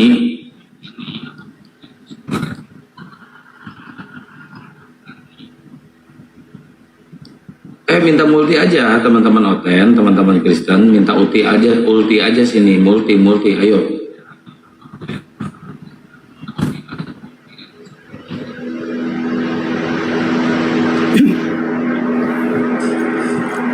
Assalamualaikum warahmatullahi wabarakatuh. Waalaikumsalam. Waalaikumsalam. Lagi di pinggir jalan ini. Lagi mahal Pak Dek. Apa? Ini nganter siapa? Fauji lagi lahiran istrinya. Oh, Alhamdulillah. kirain Pak Dek lagi mang. Kirain lagi manjangin rambut. Kirain manjangin rambut.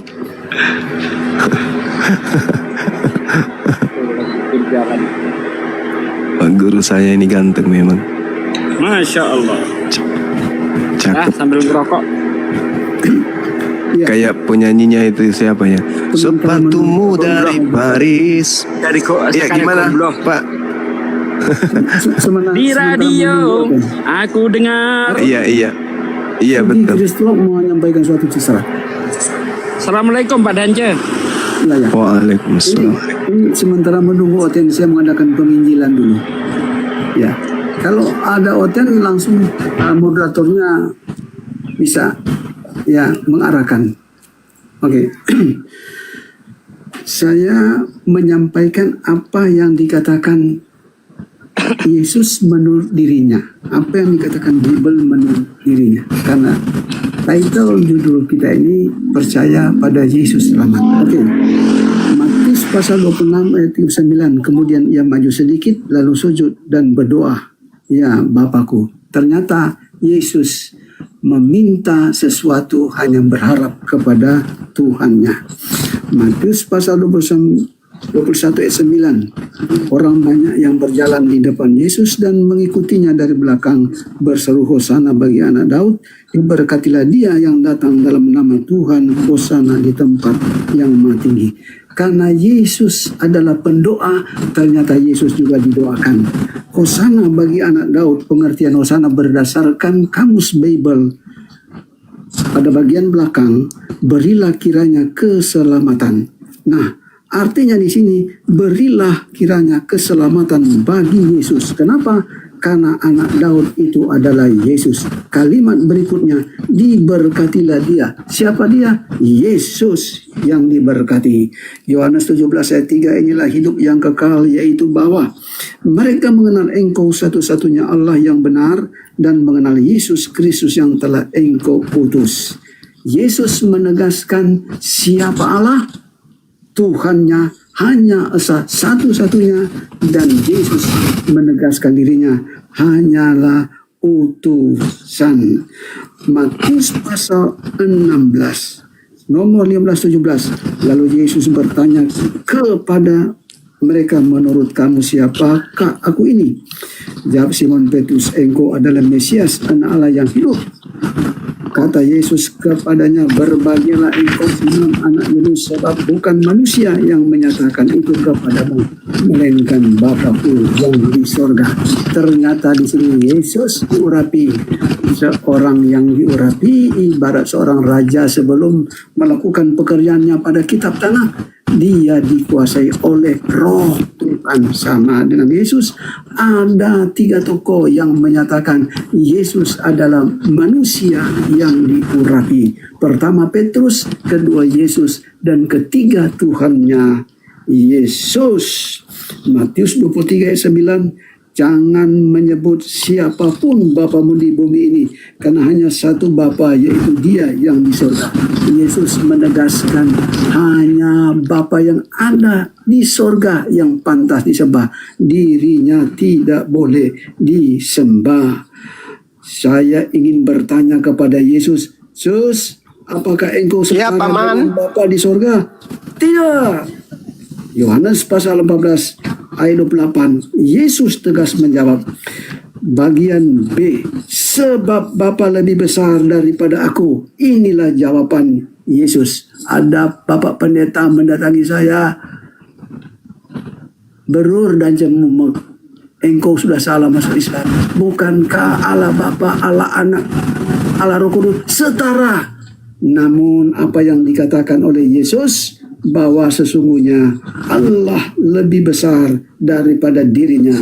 Yohanes 13 ayat 13. Kamu menyebut aku guru dan katamu itu tepat, sebab memang akulah guru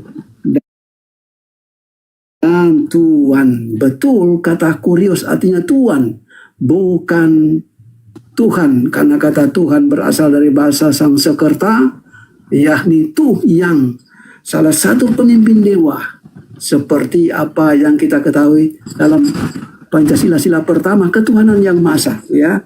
Artinya Tuhan disematkan kepada Sang Pencipta, Yesus Kurius sejajar dengan para nabi. Lukas pasal 4 ayat 1. Yesus yang penuh Roh Kudus kembali dari sungai Yordan, lalu dibawa oleh Roh Kudus ke padang gurun.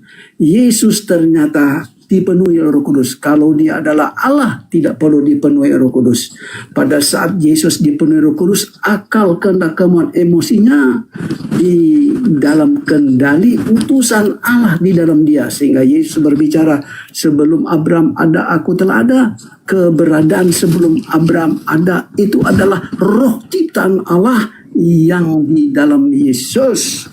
Nah, saya akan akhiri ya penginjilan saya ini khusus oten-oten yang belum mengerti, belum sadar. Matius pasal 11 ayat 25, pada waktu itu berkatalah Yesus, aku bersyukur kepadamu Bapa, Tuhan langit dan bumi.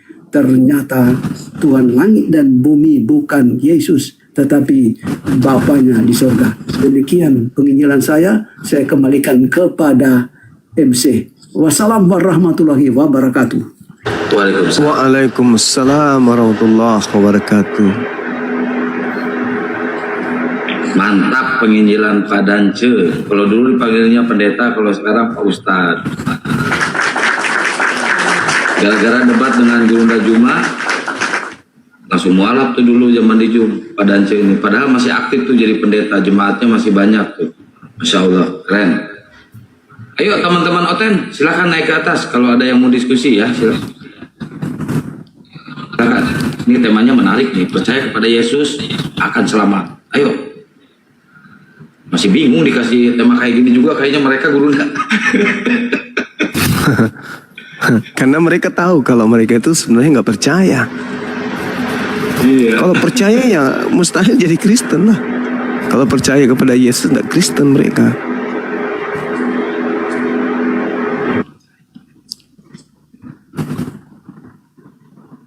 Terus mereka percayanya sama siapa Gurunda kalau kayak gitu? Kepada Paulus oleh pemberitaan Kristus. Gitu.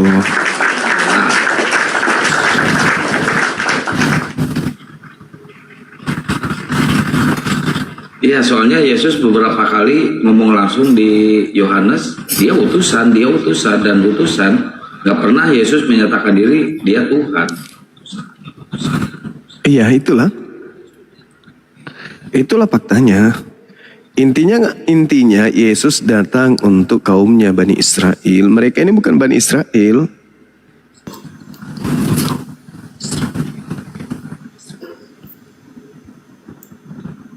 Ya, ini yang baru hadir siapa ini? Ditya, Alpia Ditya. Selamat malam. Kabur.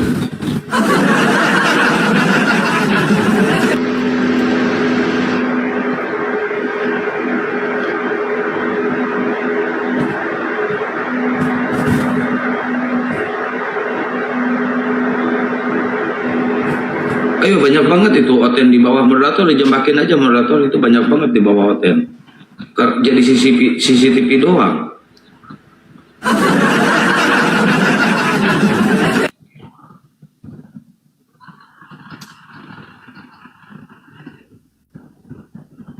Di saya aman, gak ada yang noise ini.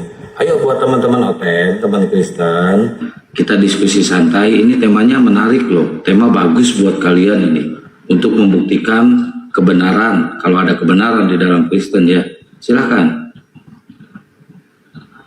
Jangan kayak si Baron cuma modal congor doang naik, marah-marah.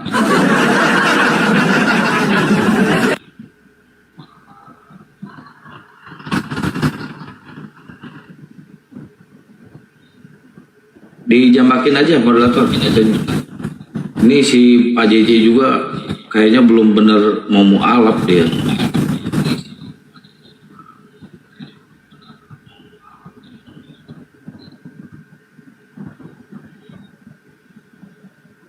Masih berat nih kayaknya tema ini bagi mereka ini. Maju kena, mundur kena, ini blunder nih mereka ini. Ini kulihat anak-anak sekarang ini, semua sudah bisa jadi hakim. Semua sudah jadi pengawas, semua jadi hakim, semua jadi orang dewasa. Kalau ada sesuatu yang keliru terhadap, ya menurut kita itu orang yang lebih tua dari kita, ya dijapri aja lah, jangan depan umum. Inilah yang membuat saya selalu dongkol gitu loh. Kayak ada orang syahadat terus di-up.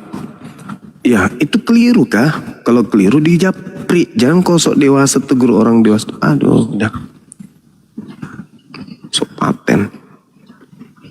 Dalam setiap ngomong udah dibilang kincengkel. Semua mau jadi pengawas. Mau jadi apa sih? Tukang kritik. Kencing belum lurus. Nah, kalau merasa sebagai penasehat, mau tegur-tegur orang jadi pembina. Kau jadi pembina atau kau jadi pengawas? Orang sadar kelas lah. Maksudnya kalau ada menurut Anda yang perlu sebagai orang tua, Anda ingin benahi ya lewat japri aja dulu. Jangan seenak perut begitu ada kesalahan Anda seperti orang suci, orang baik, orang yang paling sempurna. Aduh, kenapa saya ditakdirkan bersama dengan orang-orang otak miring semua ya?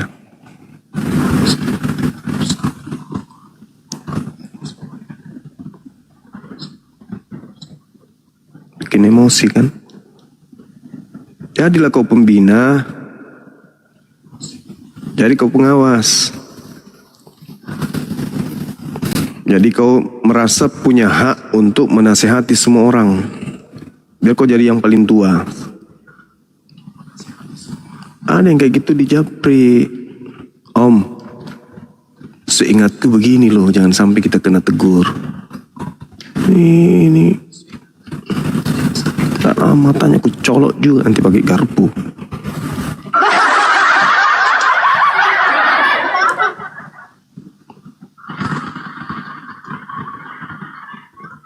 Ganti SK-nya Pak Bom itu.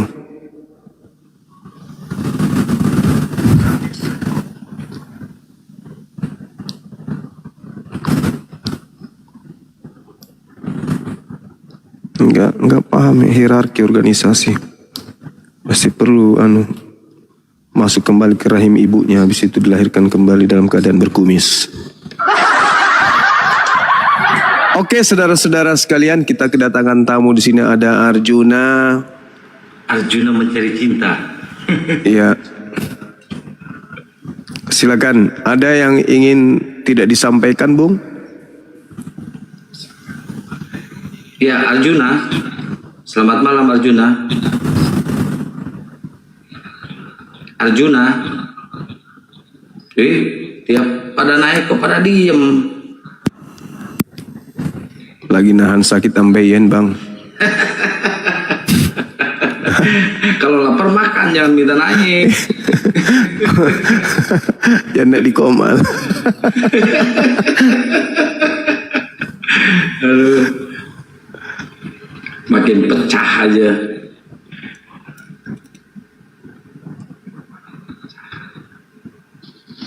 Ayo oten-oten yang cerdas aja yang minta naik, ayo sini naik.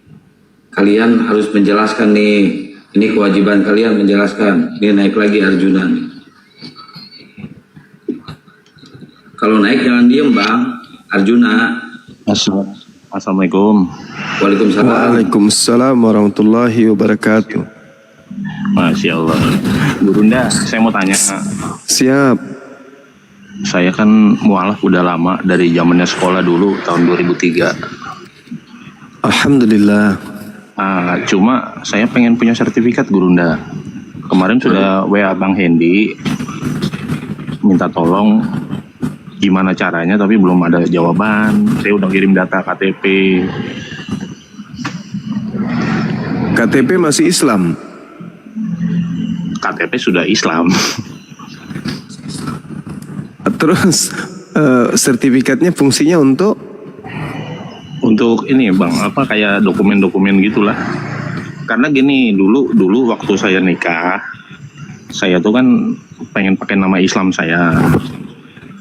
Dan itu tercatat di buku nikah. Nah, cuman untuk merubah KTP ini harus ada itu keterangan gitu loh Bang. Sedangkan yang mengislamkan saya udah almarhum. Zamannya sekolah dulu STM. Ya gini Bang Arjuna, syaratnya dapat sertifikat kalau untuk di API kita bisa mengeluarkan. Cuma syaratnya ya harus syahadat di API buat dokumen juga di kita.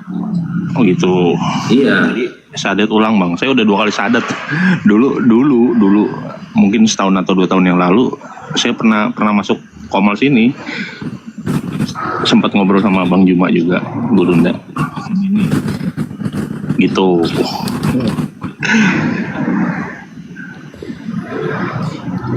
Saya sempat itu juga Gurunda, sempat bikin lagu tentang perjuangan Gurunda dan teman-teman tuh. Ada di PT saya itu Gurunda. Iya. Nah, nanti dicek dah. Gitu Gurunda. Permasalahannya saya cuman pengen punya sertifikat aja gitu. Assalamualaikum warahmatullahi wabarakatuh. Silakan Nahi. Masuk. Ya, jadi kalau mualaf 2003 gitu kan, terus sekarang ingin sertifikat, ingin disyahadatkan lagi, jadi lucu-lucuan nanti Bang. Dilihat orang pun nggak enak. Ya terus gimana itu? Saya rasa KTP udah Islam, apalagi sudahlah, saya kira udah cukup lah daripada kita nanti digoreng-goreng gitu Bang. Ini orang Islam disadatin lagi gimana? Maksudnya apa kan gitu? Jadi nggak enak Bang. Kalau untuk gimana Aki, menurut Aki gimana nih? Ustaz, kalau untuk merubah itu dari itu dari satu sisi. Mungkin ada sisi lain menjadi pertimbangan beliau. Iya, kayak untuk mengurus dokumen gitu kan gimana? Gini dokumen apa yang saudara maksud, dokumen apa ini? Status saya kan kemarin sudah pisah ya sama istri, sudah bercerai gitu. Nah, waktu nikah itu kan pakai nama Islam saya, karena saya pengen nikah, pengen mati dengan nama itu, Gurunda. Dengan nama Islam itu. Dan itu warisan binti yang saya warisin ke anak-anak saya. Nah, sekarang nama di KTP siapa, Bang? Julius.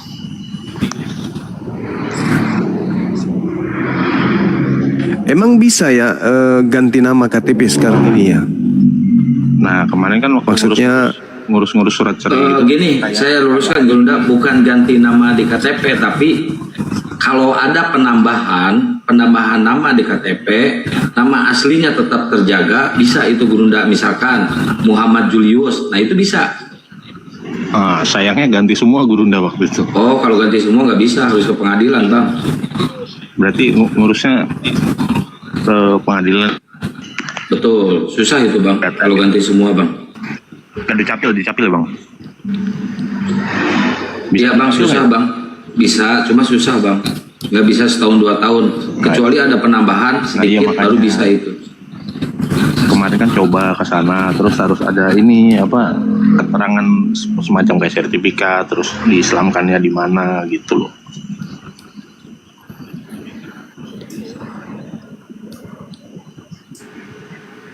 Gimana nih Gurunda? Iya, gimana Bang Ahi Sugi, beliau adalah pengawas kita. Gimana Ahi, mungkin ada solusi Ahi? Soalnya kemarin kebentur di ini, waktu bikin surat perceraian itu kebentur di KTP-nya Ko Julius, di buku nikahnya Muhammad Irfan Julianto.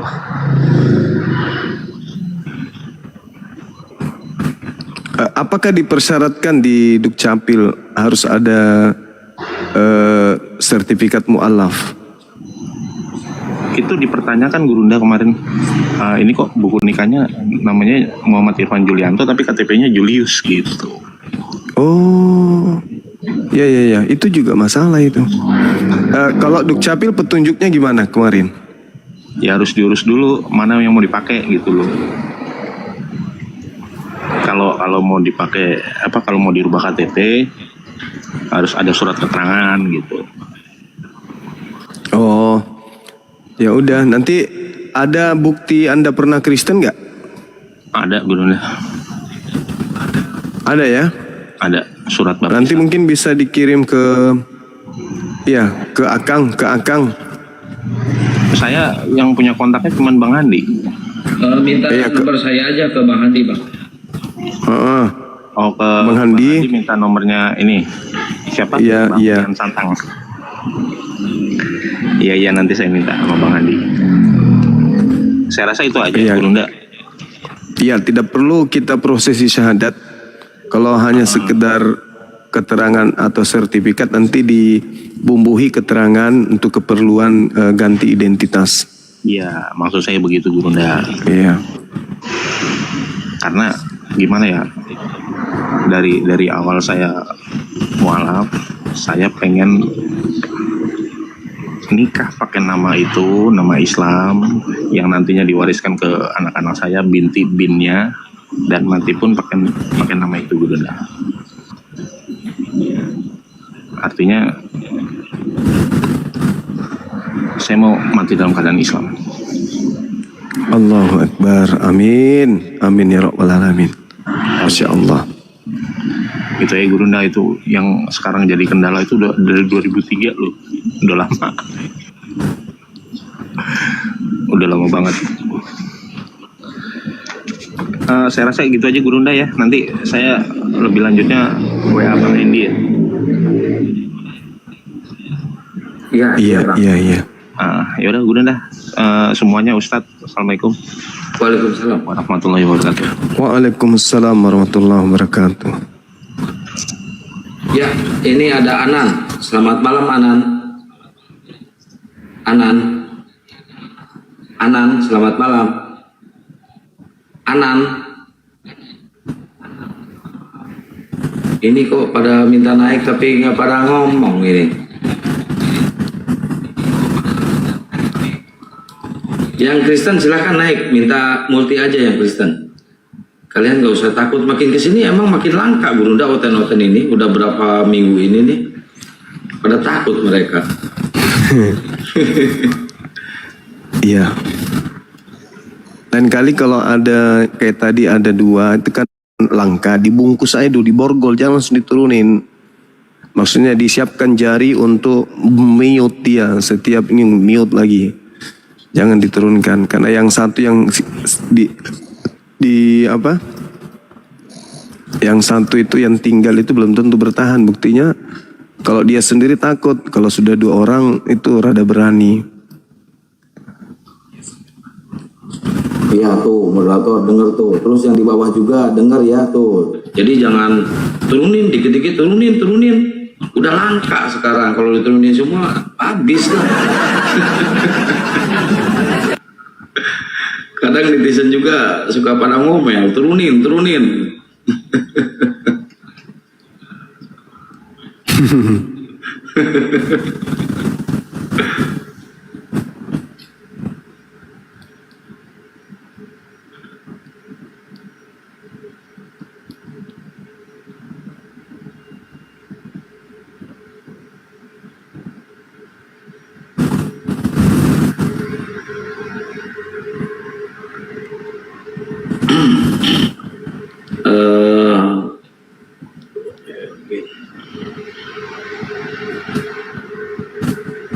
Ya kalau keroyokan Oten berani, mereka ngeroyok terus, tiap naik juga ngeroyok terus. Kita naik ke sana dikeroyok, mereka naik ke sini ngeroyok.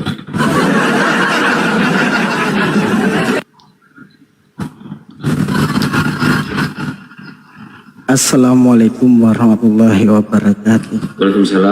Waalaikumsalam warahmatullahi wabarakatuh. Alhamdulillah. Gimana kabarnya Bang Zuma? Baik, alhamdulillah, masya Allah. Abang gimana, sehat? Amin amin. Alhamdulillah. Agak sakit dikit. Mudah-mudahan cepat sembuh. Amin. Kangen, pengen naik, pengen dengar kabarnya Ustadz Suki, Bang Zuma. Iya. Iya Bang. Alhamdulillah kita semua sehat. Mohon doanya, ini seminggu sakit nih. Sakit apa? Flu? Ya, demam biasalah. Oh iya. Tapi alhamdulillah doanya sudah mulai.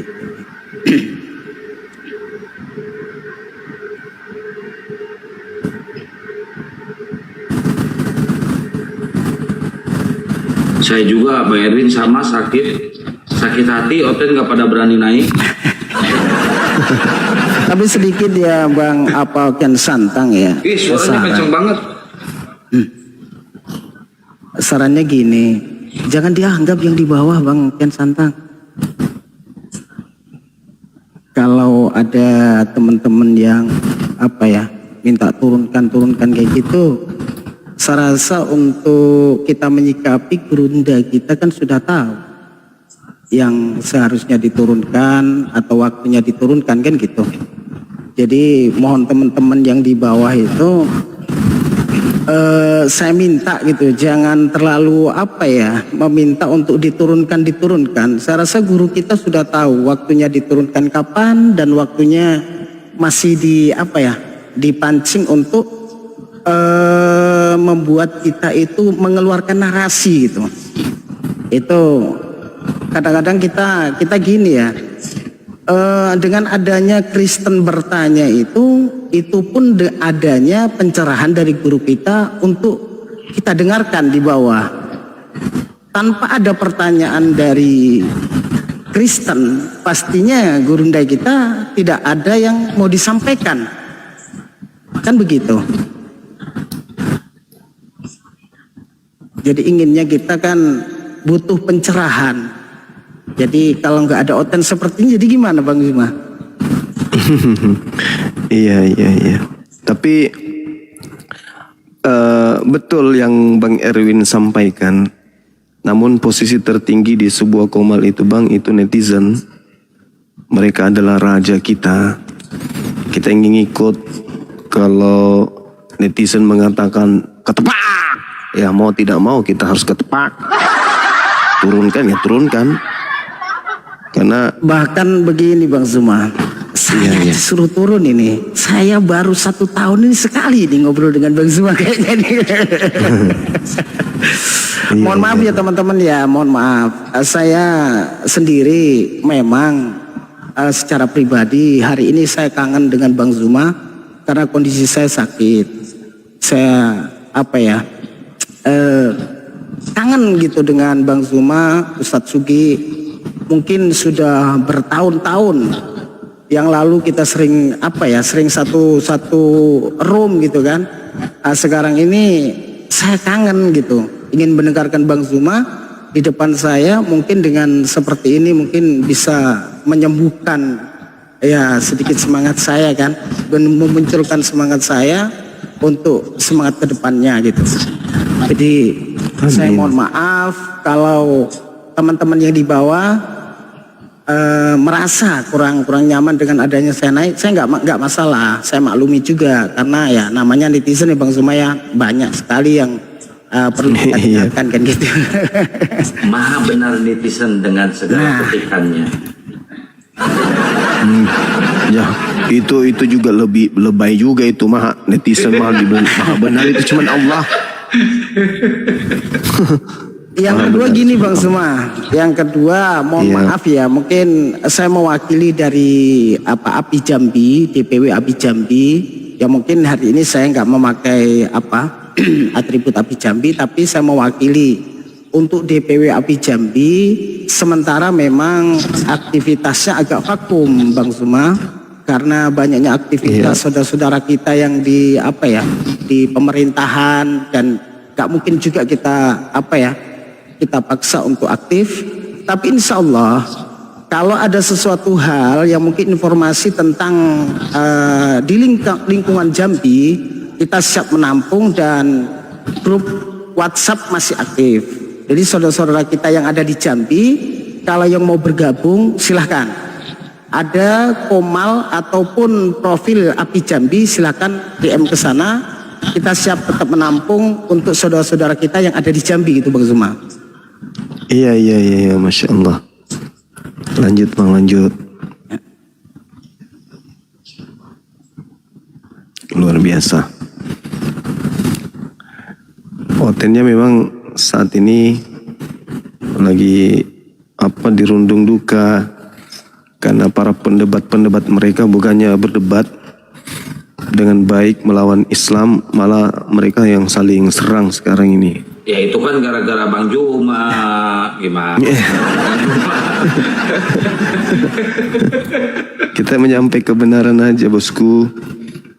Otennya habis Bang, otennya habis, maklum aja. Beraninya lawan-lawan kita Bang, dengan Bang Zuma sudah takut. Enggak juga.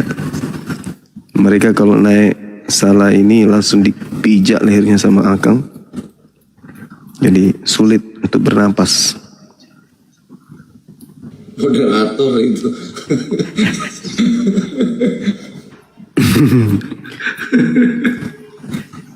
Moderator ya. Ganas-ganas moderatornya ini. Baguslah.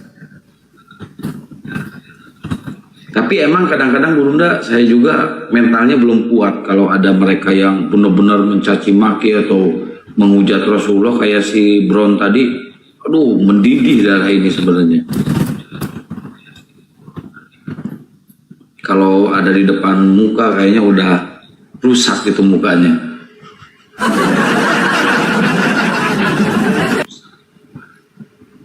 Monggo silakan naikkan oten Bang Agian Santang. Saya tak permisi, kayaknya teman-teman sudah nggak tahan ini. Nggak tahan ingin lihat oten yang digunduli sama Bang Zuma ya kan. Bang Erwin nggak. Alhamdulillah. Kata Bang Erwin tadi jangan dengarkan modal netizen, sekarang baper sama netizen. Enggak. Karena komanya penuh Bang Agian Santang. Beliau juga butuh istirahat. Dan masih Bang Erwin masih suaranya masih ini.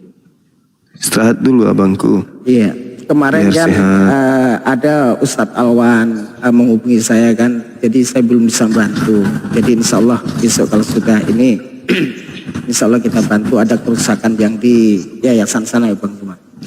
Terima kasih Bang Zuma, Ustadz Sugi, sehat selalu, bagian Santang atas doanya. Terima kasih, semoga cepat pulih. Amin ya rabbal alamin. Amin. Assalamualaikum warahmatullahi wabarakatuh. Waalaikumsalam warahmatullahi wabarakatuh. Bang Erwin ini orang lama dari CC, kita sama-sama berjuang bersama. Terus kemudian beliau ngembangkan juga Komal, Adan, Zoom, MMCI waktu itu. Masya Allah. Kita doakan beliau cepat sembuh, panjang umur, dan dikuatkan, dipermudah urusan-urusannya. Amin. Amin ya Allah ya Alamin. Ya, saran saya ini netizen ini punya adat ngapa? Bukannya Islam ini mengajari kita itu beradab. Janganlah kalian ini nggak beradab kayak Oten. Ada orang lagi ngomong digitukan, perasaannya itu gimana gitu loh. Punya adab lah sedikit ya. Karena para netizen itu. Heran kadang. Kalau netizen kita ini sukanya lucu-lucuan aja. Iya. Lucu-lucuan. Kadang-kadang jadi kompor.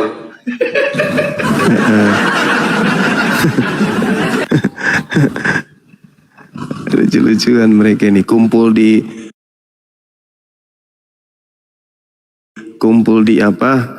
pos, mereka nyimak sambil tertawa lihat HP, makan gorengan, minum kopi. Kadang kopinya temannya itu diambil, dipindahin ke gelasnya sendiri. Harapan temannya kopinya masih setengah. Begitu diminum, ternyata tinggal kotoran tai kopinya aja yang tinggal. Sambil temannya bertanya, berpaling kan bertanya, ini kok kenapa bocor gelasku? Tai kopi penuh di giginya, jadi hitam giginya bicaranya, jadi terbahak semua tertawa satu pos. Itulah netizen. Mereka senang kali melihat orang berdebat marah-marah dan seterusnya.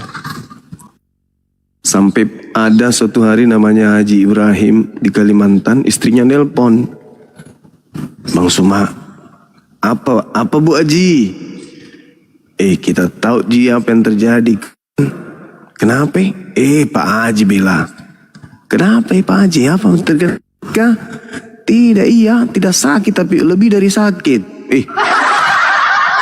TV-nya kenapa bisa? Gara-gara dengar ke YouTube tak? Itu yang kita bilangi botak. Botak. Gitu. Yang apa? Gara-gara ini. Sementara yang kita temani diskusi itu orang botak kah itu? Iya botak memang. Keluar ki bapak dari rumah langsung bawa parang cari orang botak baru teriak di pagar. Iya benar. Itu kejadian benar itu. Bukan Pak Cakra yang kemarin. Udah lama, udah mungkin 4-5 tahun yang lalu. Keluar bapak itu teriak, mana botak, sini botak. Kucincang kepalamu botak. Jadi tetangga semua pada kaget. Pak Haji kenapa? Tidak jengkel dengar itu. Siapa Bang Suma berdebat. Terus ada orang botak kata-katai Nabi Muhammad. Nah Bang Suma ngamuk juga. Dia juga ikut ngamuk, ambil parang cari orang botak. Untung gak ada orang botak lewat. Kalau ada orang botak lewat diburu itu dia. Kan disuruh masuk sampai saya, Pak Haji masuk Pak Haji. Tidak, saya harus cari kepala botak. Si botak itu kurang ngajar sekali. Masa ada saya digituin? Di mana itu botak tinggal kah? Katanya gitu. Itu cuma di HP. Kenapa cari orang dia? Enggak, memang kurang ngajar botak itu. Orang botak orang nggak tahu di mana tempatnya. Sapu rata cari buta. Pokoknya ada kepala botak, aku kejar kata dia. Lah, gimana kalau yang botak itu Islam? Ada Pak Haji. Lucu orang itu. Pernah dijanjikan aku kepiting kan. Mana alamat tak Dinda? Kirim alamat tak, nanti ku kirimkan kepiting. Gitu kan. Tunggu kapan kepiting ini nyampe. Ternyata dia nggak kirim-kirim. Kenapa istrinya? Kenapa Pak Haji nggak kirimkan tahu? Menunggu itu Bang Suma kepiting, lamanya ditunggu. Apa kata dia? Saya tunggu kepiting di Empang, kutanya beranikah kalian nyebrang sungai sampai Makassar? Mereka nggak mau jawab. Kurang ngajar. Kampret. Mama, aku tanya kepiting, maunya kalian nyebrang laut, bukan sungai loh, laut sampai ke Makassar. Maunya kalian ke rumah Bang Suma lewat laut sampai Makassar? Nggak ada yang menyahut, diam-diam semua mak, kata dia gitu. Kampret Pak Haji, bawa ke rumah sakit kayaknya itu suaminya Bu. Kayaknya udah mulai aneh-aneh itu. Itu cerita asli itu Gurunda. Asli. Wallahi, aku gak main-main. Aku udah sumpah. Namanya Haji Ibrahim. Namanya orang Bugis. Tapi sudah lama jadi juragan Empang di Kalimantan. Dulu sering aku diteleponnya. Sekarang mungkin mati di gigi kepiting kali kakinya.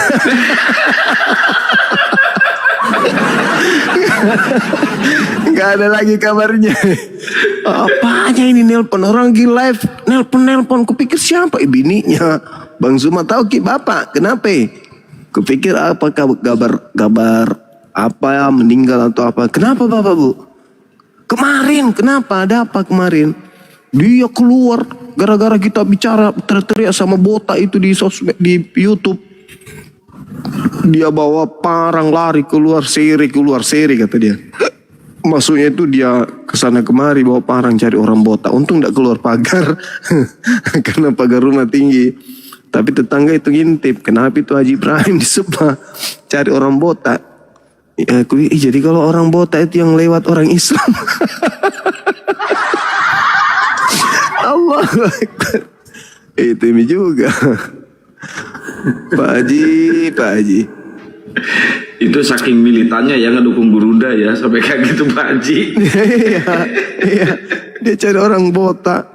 Dia nggak tahu kalau banyak juga dari kita umat Islam ini pemikir sampai dia botak. Allahu Akbar, Masya Allah. Kenapa lo orang ini aneh-aneh? Mana hotelnya ini? Botak, naik botak. Ada kan di Bible itu gara-gara panggil botak dia dibunuh. Lucu itu.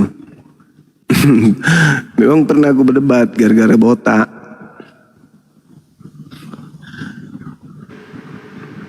Gara-gara botak dibunuh, manggil botak dibunuh. Iya, dalam Alkitab itu kan ada. Iya, Samson.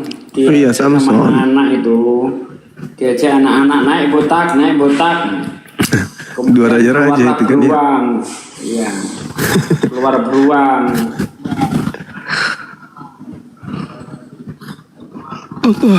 Dua raja-raja ya. Dua raja-raja ya. 23. Naiklah botak katanya. Sampai keluar beruang menggigit anak-anak itu. Mencabik-cabik malah anak-anak itu. Gara-gara dipanggil botak. Waktu itu kita diejek-ejek botak. Lawan kita botak waktu itu kan. Oh dia ngamuk. Dibilangin Nabi Muhammad pedofil segala macam. Ngamuk Nabi Ibrahim apa?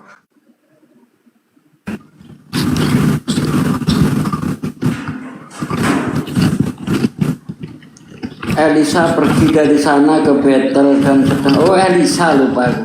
Dan sedang ia mendaki. Maka keluarlah anak-anak dari kota itu lalu mencemooh dia serta berseru kepadanya, naiklah botak. Itu dia. Lalu berpalinglah ia ke belakang dan ketika ia melihat mereka dikutupnyalah mereka demi nama Tuhan. Maka keluarlah 2 ekor beruang dari hutan lalu mencabik-cabik dari mereka 42 orang anak. Sekali mati 42 orang anak. Gara-gara ngomong botak. Aduh parah. Nah itulah kemarin kita saling ngejek-ejek yang botak itu. Ya itu kapan itu? Nah, ada 3 tahun gue rasa itu. 4 tahun akhir. Udah ada 4 tahun ya? Iya. Belum di TikTok waktu itu ya? Masih di Zoom. Zoom ya betul itu. Iya.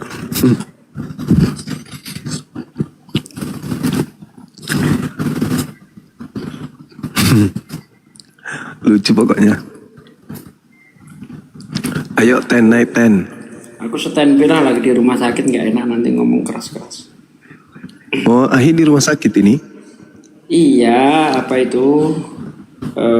Nemani Fauji istrinya Cesar tadi.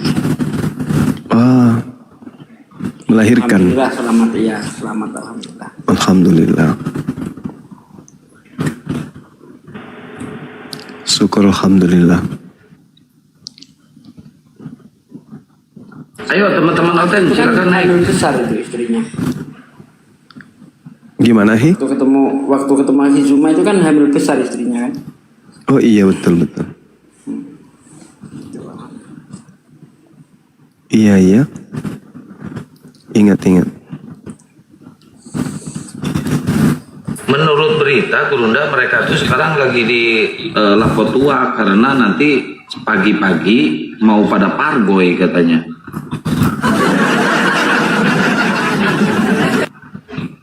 Udah hampir Natal. Mereka harus latihan nyanyi. Iya kan?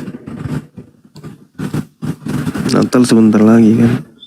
Iya 2 bulan lagi tuh Natal tuh merayakan hari kelahirannya Tuhan. Tapi kalau saya ubah-ubah itu di Bible Gurunda, nggak ada tertulis Yesus lahir tanggal 25 Desember. Emang nggak ada? Nggak ada. Ada satu ayat memberitakan Gabriel mendatangi Maria di bulan Juni bahwa Maria itu akan hamil di bulan Juni itu. Berarti kalau ke bulan Desember cuma selisih waktunya berarti 5 bulan atau 6 bulan. Berarti prematur. Hah? Hitungannya jangan Masehi. Waktu itu belum ada kalender Masehi, itu kalender Yahudi. Itu kalender Yahudi sebulan itu cuma 15 hari.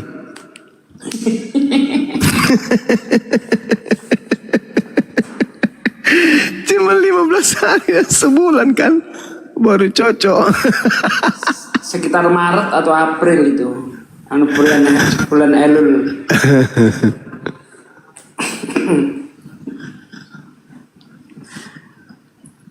Enggak dong, cukup. April, Mei, Juni, Juli, Agustus, September, Oktober, November, Desember. 12 bulan kan. Jadi dia 15 hari aja sebulan. Jadi dalam sebulan hitungan kita dia 2 bulan. Jadi dia hamil 12 bulan. Kalau 12 bulan begitu lahir sudah berkumis. Kalau ada wanita hamil 12 bulan keluar berkumis itu. Tua di perut.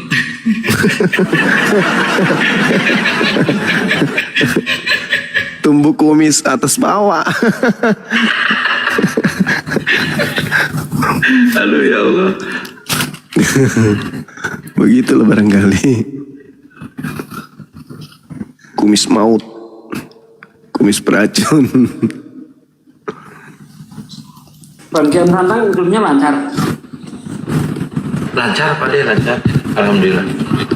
Nanti kalau ada kendala japri aja, biar saya apa? Siap Pak De. Bilangkan ke sana. Gitu. Nah ini Gurunda nih pengen lancar mah tuh kan WP jelek di situ. Kalau pengen lancar live YouTube-nya, mending live-nya di Zoom, jangan pakai itu berat.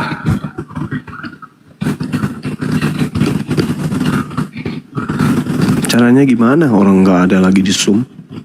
Enggak. Nge-lab-nya nge-lab-nya di sini, lab-nya debatnya di sini. Nangkapnya jangan pakai BlueStack atau jangan pakai Memo, tapi pakai Zoom. Pakai HP masuk ke Zoom, Gurunda. Tangkap layarnya di Zoom. Itu memperingan kuota ini pemakaian internet. Ya Pak De ya, saya aja lancar ini. Pak De udah di Zoom, saya udah di Zoom nangkap layarnya.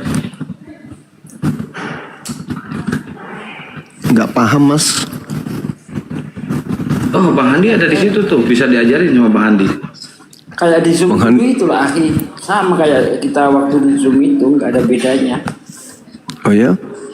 Ya sama lah.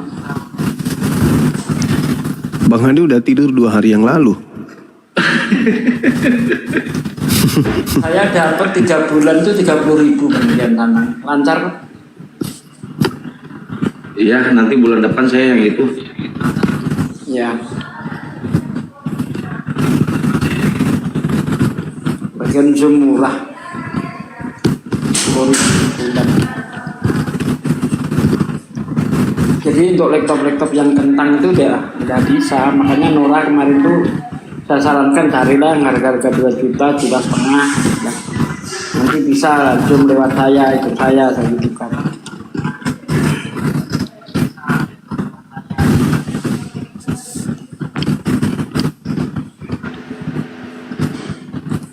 Saya lihat roomnya sebelah si Major.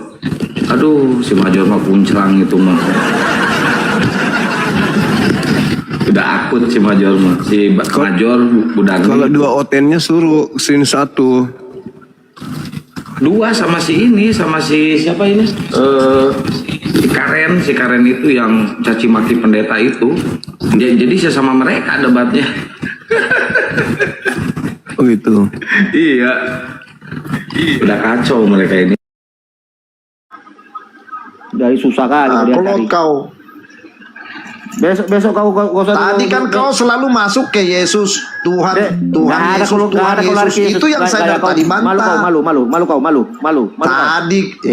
Tadi kau tanya sama Arif, kau tadi bilang Yesus Tuhan dan Allah. Malu dia. Malu karet. Ternyata di botol. Baru sekarang kau ngerti loh. Kau tadi jelasin sampai tidak kau longok.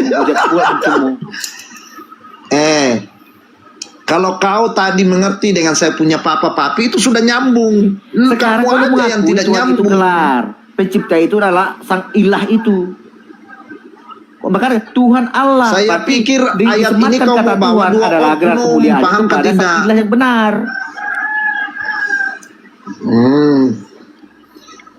Ya sudah. Paham saya kalau kau punya penjelasan tadi begitu. Ampun Jor bilang dulu. Ampun Mayor Kolot.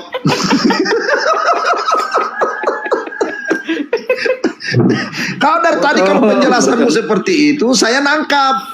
Tapi kau bawa ke Yesus saya nggak nangkap. Jadi dua oknum Bapak dengan Yesus ini. Udah sampai aku bilang batasi jangan sampai perjanjian baru aku bilang. Kita bahas di situ aja. Di bawah sudah komentar. 45 menit nggak rampung katanya. Ya gak rampung lah kayak kau muridnya. Kalau kau apa muridku, ku kasih kau tinggal kelas 5 kali. Ya bagaimana mau nyambung kalau kau bawa ke Yesus? Ya nggak nyambung. Kalau kau bawa ke perumpamaan yang tadi, ke alegoris yang tadi, nyambung dari tadi botol. Kau saja yang bawa ke Yesus, Kitab Keluaran belum ada Yesus. Makanya dari tadi saya sudah bicara kasar. Kitab Keluaran belum ada Bunda Maria. Karena tidak Yesus keluar dari kelamin Bunda Maria. Kau ke Yesus, kau aja yang lari-lari ke sana. Kita konteksnya tadi membahas tadi kita Keluaran 20 ayat 2. Ya kalau tadi kau jujur bicara tentang gelar dan pribadinya Bapak, ya udah singkat aja begitu Mayor. Nggak usah mutar-mutar gelar itu. Allah mana yang gelar? Lah. Aku salah, ampun bilang. Oh iya sudah kau yang benar udah Mayor. Daripada nanti kau sakit hati lagi, kau mati lagi, pusing lagi saya.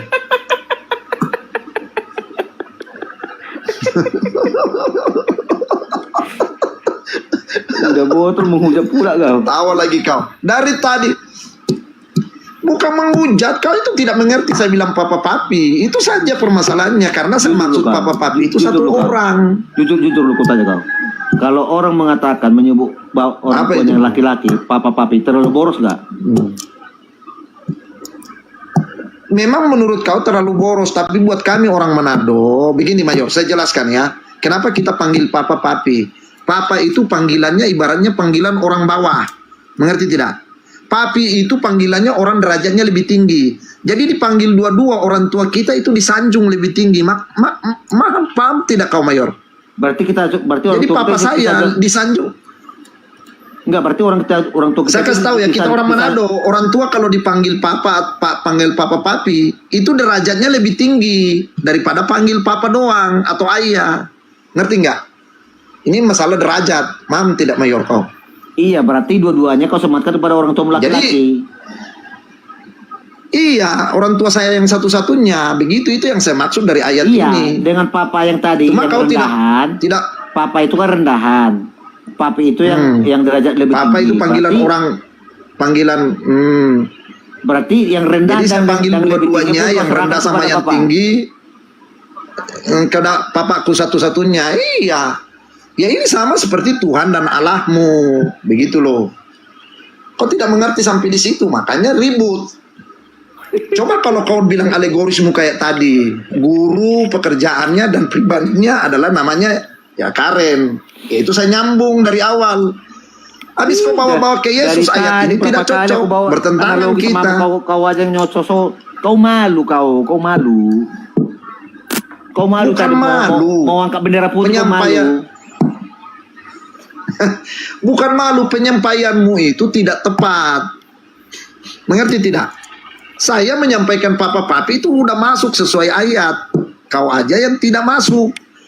Kalau terakhir-terakhir baru masuk penyampaianmu. Mengerti saya, oh dia tujuannya ke gelar sebagai pekerjaannya guru dan pribadinya sebagai Karen. Nyambung kalau begitu.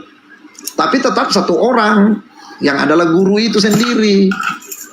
Kalau itu kau bilang itu saya nyambung.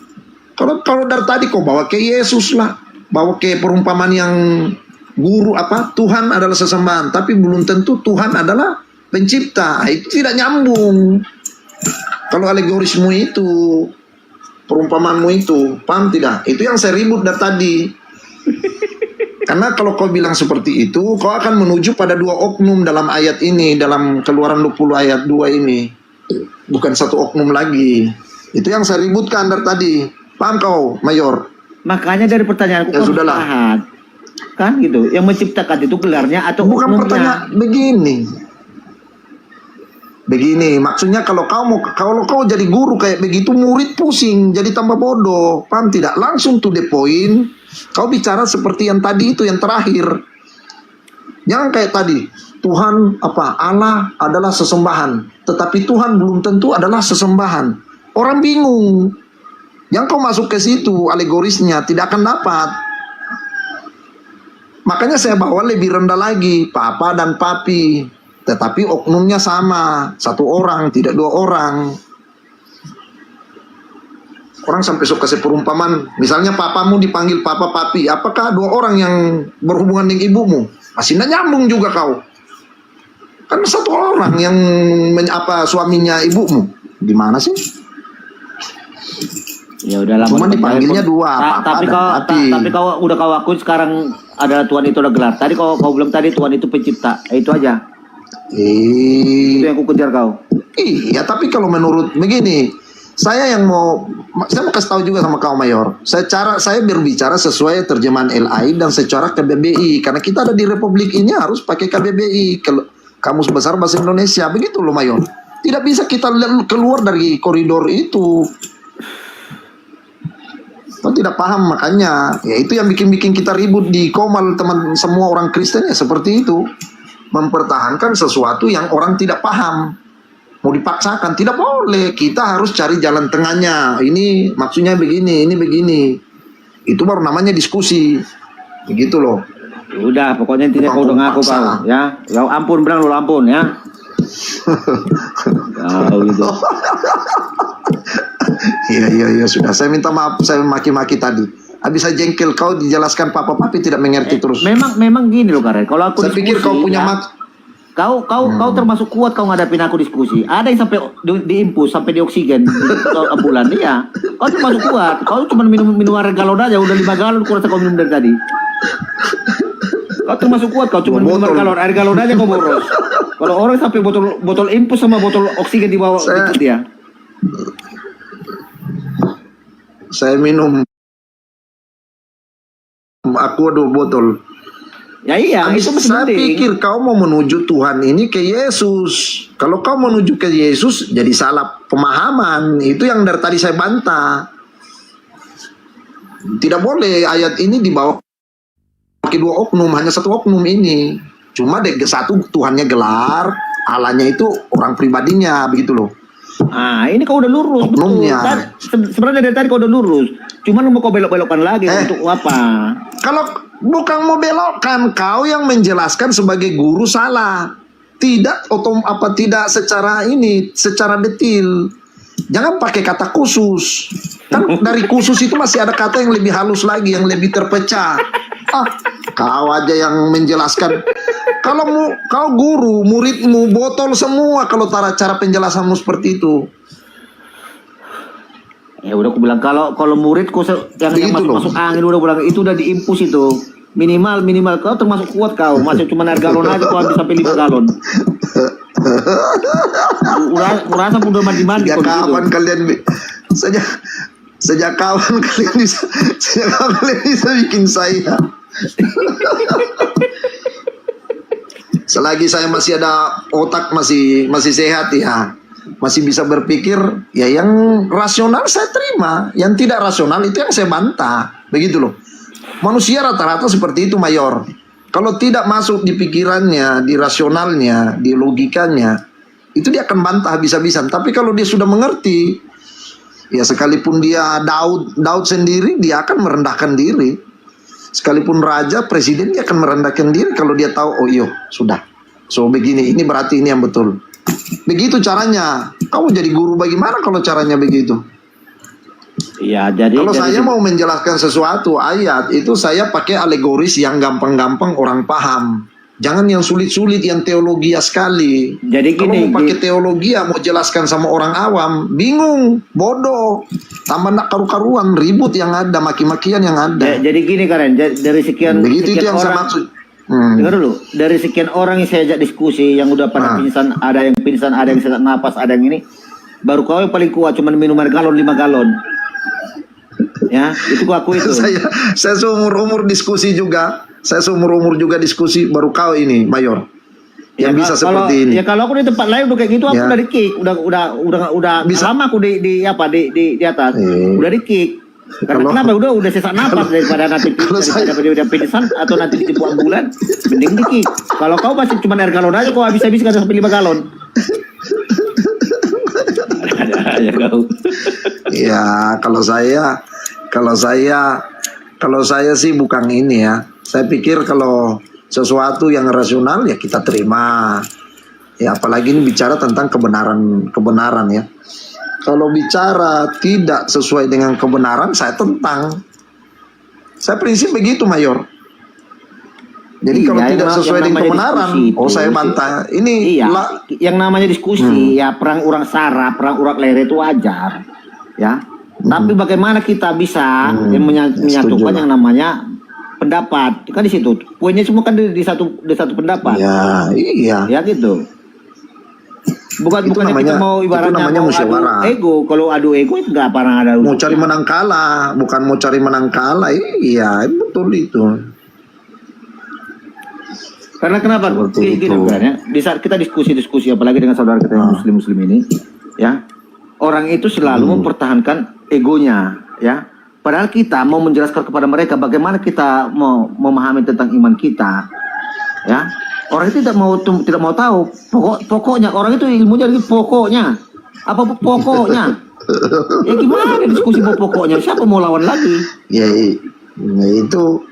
itu makanya saya bilang, saya ada di room diskusi itu, saya berusaha sesederhana mungkin saya punya alegoris atau perumpamaan supaya orang bisa paham. Tapi kau punya alegoris dan perumpamaan itu terlalu tinggi, itu bahasa teologi, itu hanya bisa pendeta saja mencret kalau dengar begitu, nggak akan paham. Mengerti tidak Mayor? Nah itu kalau saya kan orangnya lain, kalau saya orangnya cara menjelaskan itu saya pakai alegorisnya. Karena kau itu sudah kita sudah sering jumpa di komal-komal gini, ya nggak mungkin lagi ibaratnya kita bahas itu ibaratnya yang ini. Ya pasti kau, makanya saya keluarkan narasi seperti itu karena kau anggap kau udah mampu kan gitu loh. Nggak mungkin nih kita bahas yang kita tidak mengerti. Hanya. Ya biar roomnya Arif dia naik inilah. Naik. Tapi itu poinnya dia sudah 600 itu. Ya, dari awal tadi Karen, pesan saya cuma satu, jangan sering kau gabung diskusi sama Siluga. Ya. Tadi syukurlah puji Tuhan tadi kau udah kalau saya sering saya kita karismatik Tritunggal Mayor. Tidak ada karismatik itu pahamnya. Tadi aku baru naik tadi kau bukan Tritunggal kau tadi. Saya dari dulu selalu bilang Tritunggal, cuma penjelasannya dua oknumnya jadi dua di perjanjian baru begitu loh. Bukan satu lagi. Kalau perjanjian lama yang ini yang keluaran 20 ya satu oknum. Mengerti tidak? Iya Allah Bapa firman daraku itu yang satu oknum, satu pribadi. Contohnya saya punya tubuh jiwa dan roh. Satu pribadi. Ya satu ya semacam tubuh juga. Sama berarti. Iya. Si Mayor juga sama penjelasannya kita juga begitu. Cuman di perjanjian baru kenapa saya bilang jadi dua? Karena sang firman itu keluar dari dalam Bapa menjadi manusia, Yesus Kristus namanya. Betul. Jadi posisinya jadi dua. Ya gini Karen ya.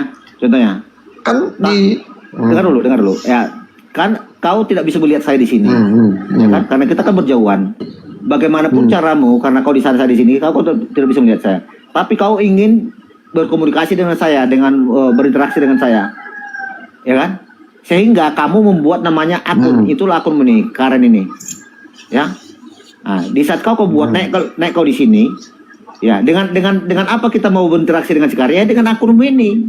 Oke, yang berbicara di akun ini siapa? Ya si Karen. Yang berkata-kata di si Karen. Tapi si Karen bukanlah akun ini. Ngerti gak? Ya betul. Nah, Karen itu cuma satu. Si Karen itu ada di sana, di tempatmu di Manado sana. Tapi dengan segala akal pikirannya, logosnya, dia bisa membuat satu akun untuk bisa dia menyatakan dirinya kepada orang lain, untuk bisa dia berinteraksi dengan orang. Dia membuat satu akun. Nama akunnya itu Karen. Ya. Kalau berkata-kata dia dari sana, ya, dengan akun ini. Di saat saya berkata-kata dengan akun ini, berarti saya berkata-kata dengan si Karen. Tapi akun ini bukanlah Karen. Ya. Tapi yang berkata-kata di sini adalah Karen, gitu loh. Ya. Jadi demikian juga Sudah Yesus. paham saya kalau itu.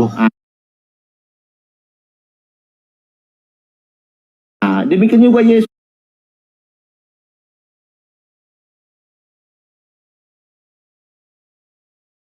Yesus kan gitu. Dengan segala akal pikiran alam Bapa, bagaimana dia bisa menyatakan diri yang tidak bisa kelihatan, tidak bisa didengar itu? Dengan akal pikirannya, dia bisa menyatakan diri dengan firman-Nya menjadi apa? Menjadi manusia. Makanya dikatakan Yesus di Yohanes 14 ayat 8 itu sampai 10 dikatakan, aku berkata-kata bukan dari diriku sendiri, tapi Bapa yang diam di dalam aku, dia yang melakukan pekerjaannya. Kan itu. Setuju. Gitu loh. Tapi di bawah udah pada apa tadi di bawahnya? Oh, kalau ini terlagi piring terbang ini, terlagi meja terbang pikirnya. Gila Kondro. Begini kita orang Kristen seperti ini gondok-gondokan, tapi ujung-ujungnya kita damai. Berselisih paham wajar lah. Jadi gini. Kita pun naik gombal ini ya, terlepas dulu kita dua ya. Aku lah dulu yang mulia. Kadang saudara-saudara Kristen itu juga terlalu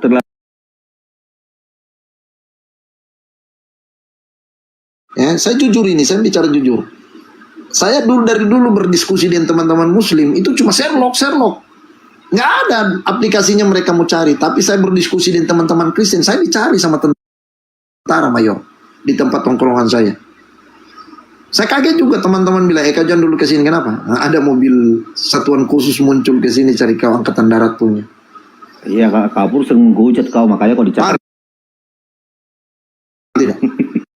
Ya karena mereka tidak pernah terima dengan saya kalau sudah gitu mereka begini mayor, siapa yang tidak emosi? Saya kasih ayat. Mereka nolak ayat, jengkel saya. Ya keluarlah babi anjing saya, makian saya. Saya bilang baru kalian mengatakan Alkitab firman Tuhan. Saya kasih ayat kalian tidak mau. Baru kalian maunya bagaimana? Kan mereka kadang minta jelaskan tentang Tritunggal. Saya bilang Allah Tritunggal itu 1 Yohanes 5 ayat 7. Bapa, Firman, dan Roh Kudus, Allah yang Esa, Allah yang satu. Kalau saya bernarasi kenapa jadi dua? Karena Sang Firman itu keluar dari dalam Bapa menjadi Yesus Kristus. Begitu loh. Nah mereka nggak bisa terima, marah. Sherlock. Saya bilang saya di Papua, di Timika, cari. Soalnya ada yang cari beneran, Mayor. Berbeda.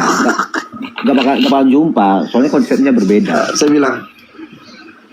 bilang saya cuma memberitakan sesuai yang tertulis. Kalau kalian marah silakan. Dia bilang, oh ini kau sudah pelanggaran IT. Saya bilang, yo yang penting kau yang jemput sendirilah. Jangan suruh jemput orang lain. Jadi jangan kasih, maksudnya kita yang bertengkar di room begini, kau mau kasih berkelahi kita orang yang bukan kau datang sendiri, begitu gentle begitu. Bukan kalah debat, kalah diskusinya kalah baru kau mau pergunakan peralat anggota begitu. Sebenarnya ada saja teman-teman Kristen ini. Ada juga yang lucu lagi. Ya, dia diskusi sama saya, dia yang menghujat, dia yang ini. Tiba saya tanya dia, kejang-kejang kesurupan. Enggak, kejang-kejang kesurupan, dia gampang nyari kau Jor, gampang. Sampai mau nangis dia. Tengoklah, aku cari kau tanya. Padahal aku bertanya karena menghujat. Yang aku tanya tentang keimanan dia. Tengok aku cari kata, Kau longor kau bilang, kau jadi nangis kau bilang, kayak anak-anak kau bilang. Aku tadi bertanya aku jawab, menghujat lagi kau. Nah, aku diam. Sekarang aku tanya kau bilang kau cari-cari kenapa aku bilang gitu. Ya kau jawab bilang gitu. Ada kau rasa sakit mau bilang. Ada saja. Banyaklah di TikTok ini begini lalu apa, Mayor. Saya udah sering lah. Ya, sama JO itu saya sering bantai-bantai mereka. JO, Wanes, Marsion. Saya sering bantai mereka di roomnya Sulfikar sama Abuya itu. Ya, kurasa kalau sama orang itu kurasa tentu nggak tahu lagi kayak mana kau cara diskusinya. Karena aku aja kita sama-sama tim tunggal aja. Saya aku sering, mau kau goyang juga. Iya. Di bawah aja Bang ada musik.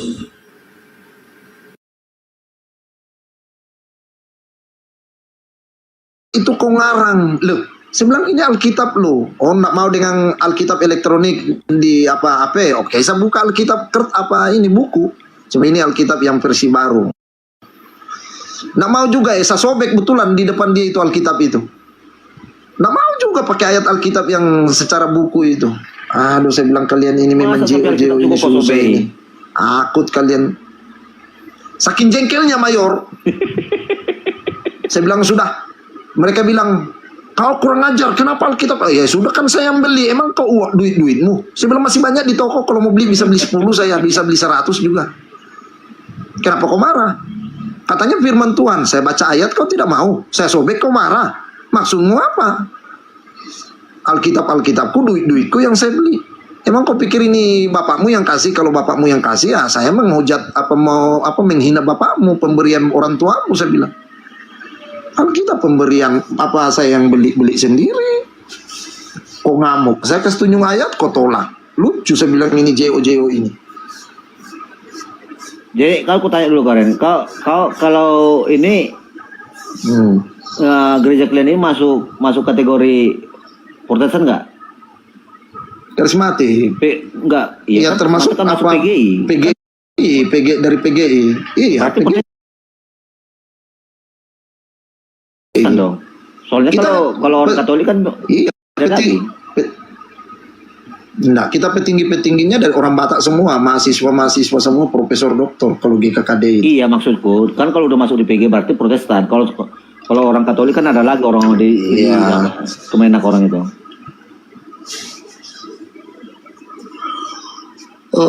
Kan orang masih itu masuk di PGI, Protestan kan masuk di PGI mereka. Iya. Bukan. Katolik ya Katolik. Enggak ada kalau di. Cuma sekarang Katolik kan sudah bangkrut, jadi mereka numpang. Enggak, orang sendiri. Enggak. Mereka sudah numpang LAI juga menerjemahkan Alkitab, enggak menerjemahkan sendiri lagi. Mereka sudah bangkrut.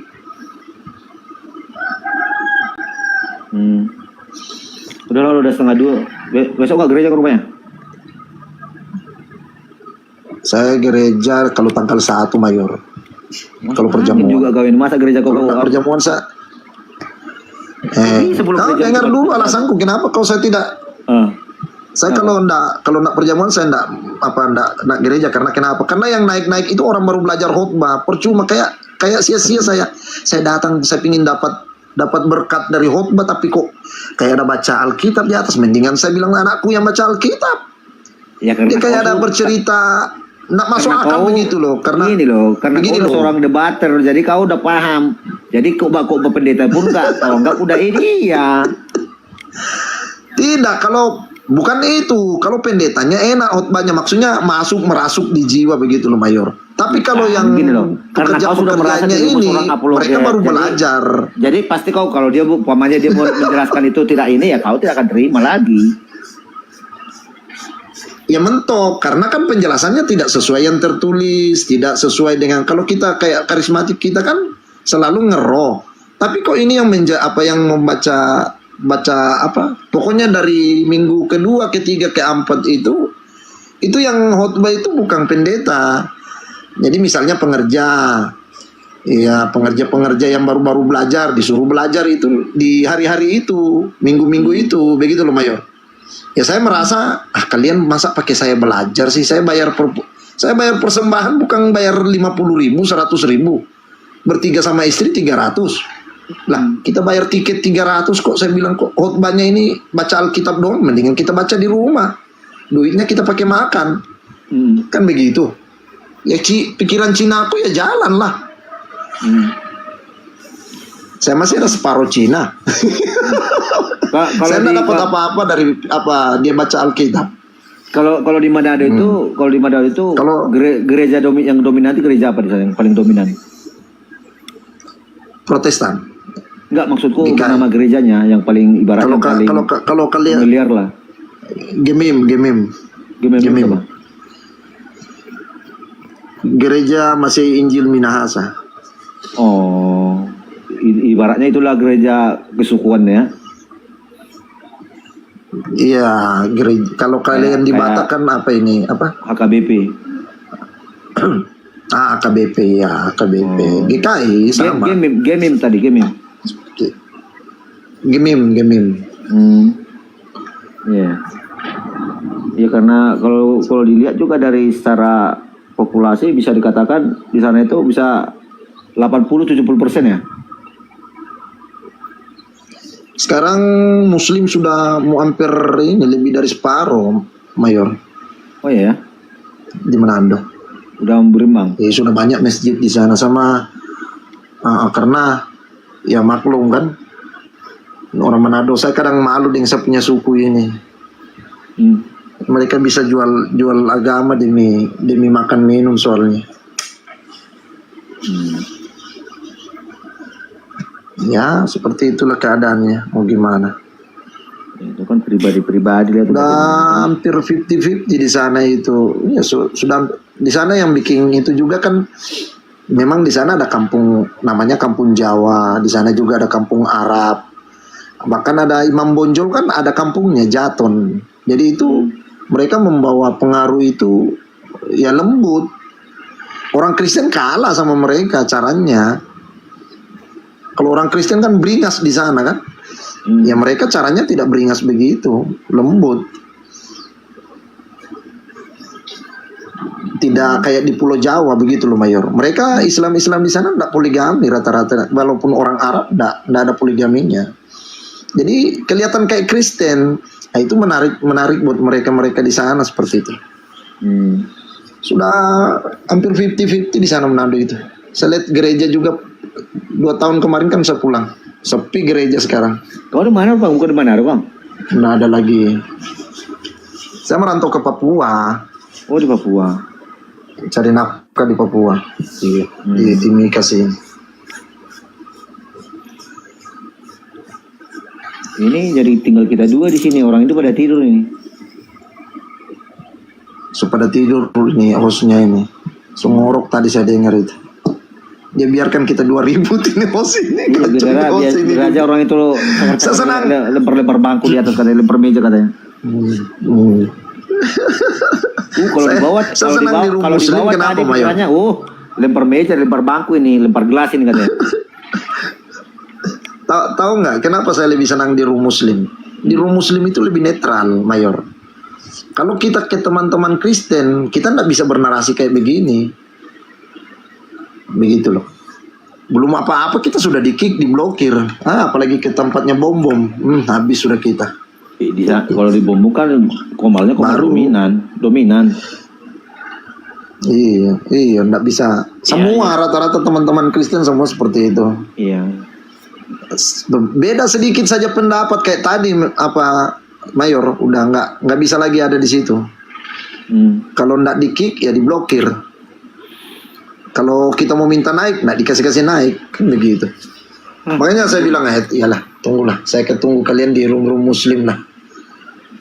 Iya, ya, rata-rata kan nggak semua orang itu mau masuk di komal-komal ini. Iya. Ya, yang suka gerilya itu ya. Ya makanya. Ya kita ini ya, saya gerilya di sini.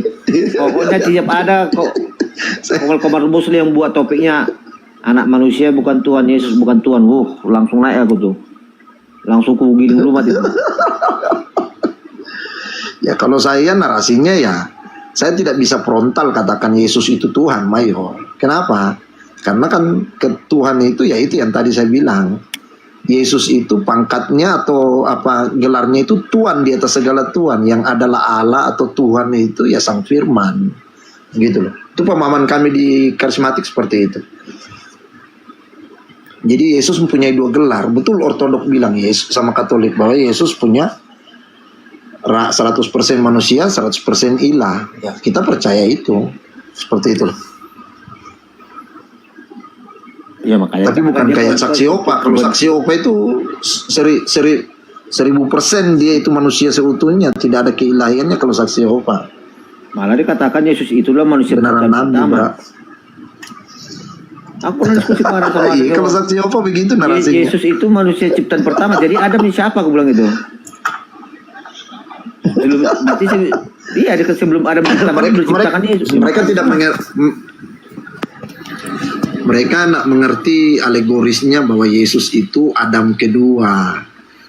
Dia pikir yang pertama itu dia nak mengerti Adam itu alegoris, maksudnya manusia yang kudus, yang pertama dan yang Firman.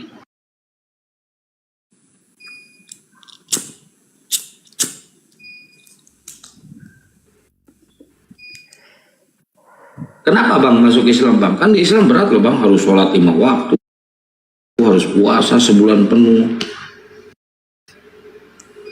Ya justru yang banyak tuntutan itu yang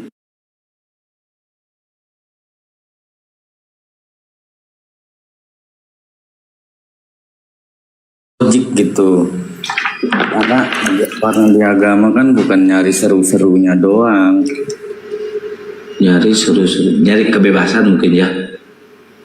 Harus ada syariat. Kalau di Islam kan syariatnya ketatnya bang ya. Syariat agamanya ketat banget kalau di Islam. Di ibadahnya juga ketat banget. Tapi Islam itu kan tidak mengimani atau tidak percaya dengan konsep penebusan dosa bang. Kalau di kalian kan ada penebusan dosa tuh. Ada penebusan dosa, jadi kalian boleh melakukan apa aja. Karena apa? Karena dosa kalian itu udah ditebus gitu bang. Tapi masya Allah abang memilih Islam ya akhirnya ya bang. Saya ganti ya bang. Kenapa abang nah sekarang abang udah punya sertifikat mualaf, udah disunat belum bang?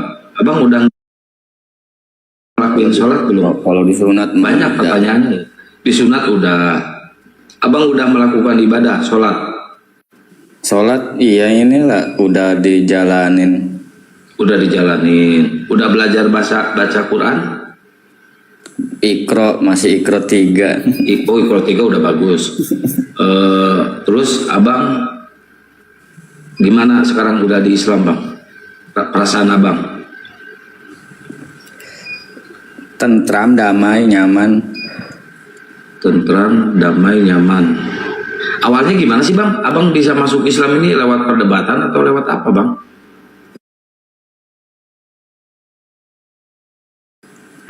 Awalnya apa sih? Ada sepotong VT ya Bang Juma itu, yang narasi Bang Juma yang ada seorang wanita bertanya tentang apa sih penghakiman Nabi Isa itu tuh. Saya dengar sampai akhir.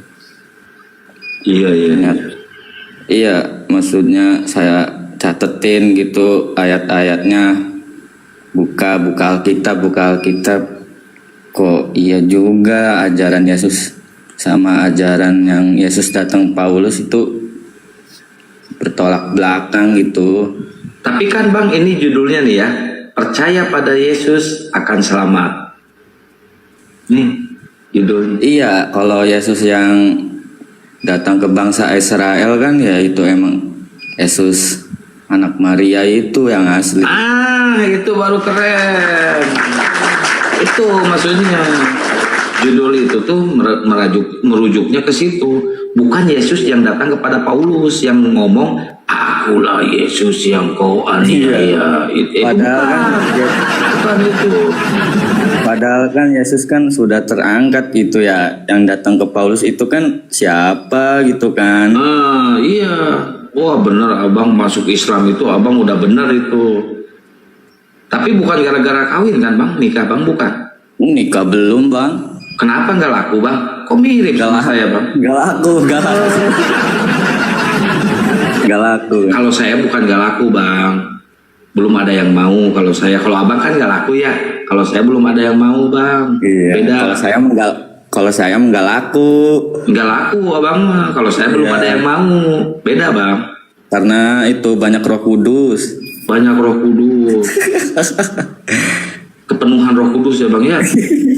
Insyaallah. Abang nggak nyesal ninggalin Kristen bang? Dengan keluarga abang gimana? Dengan mama, papa, saudara abang gimana tuh bang? Masih Katolik bang. Oh masih Katolik. Terus gimana tanggapan mereka tentang abang yang udah mualaf bang? Abang menyesuaikan dengan mereka tahu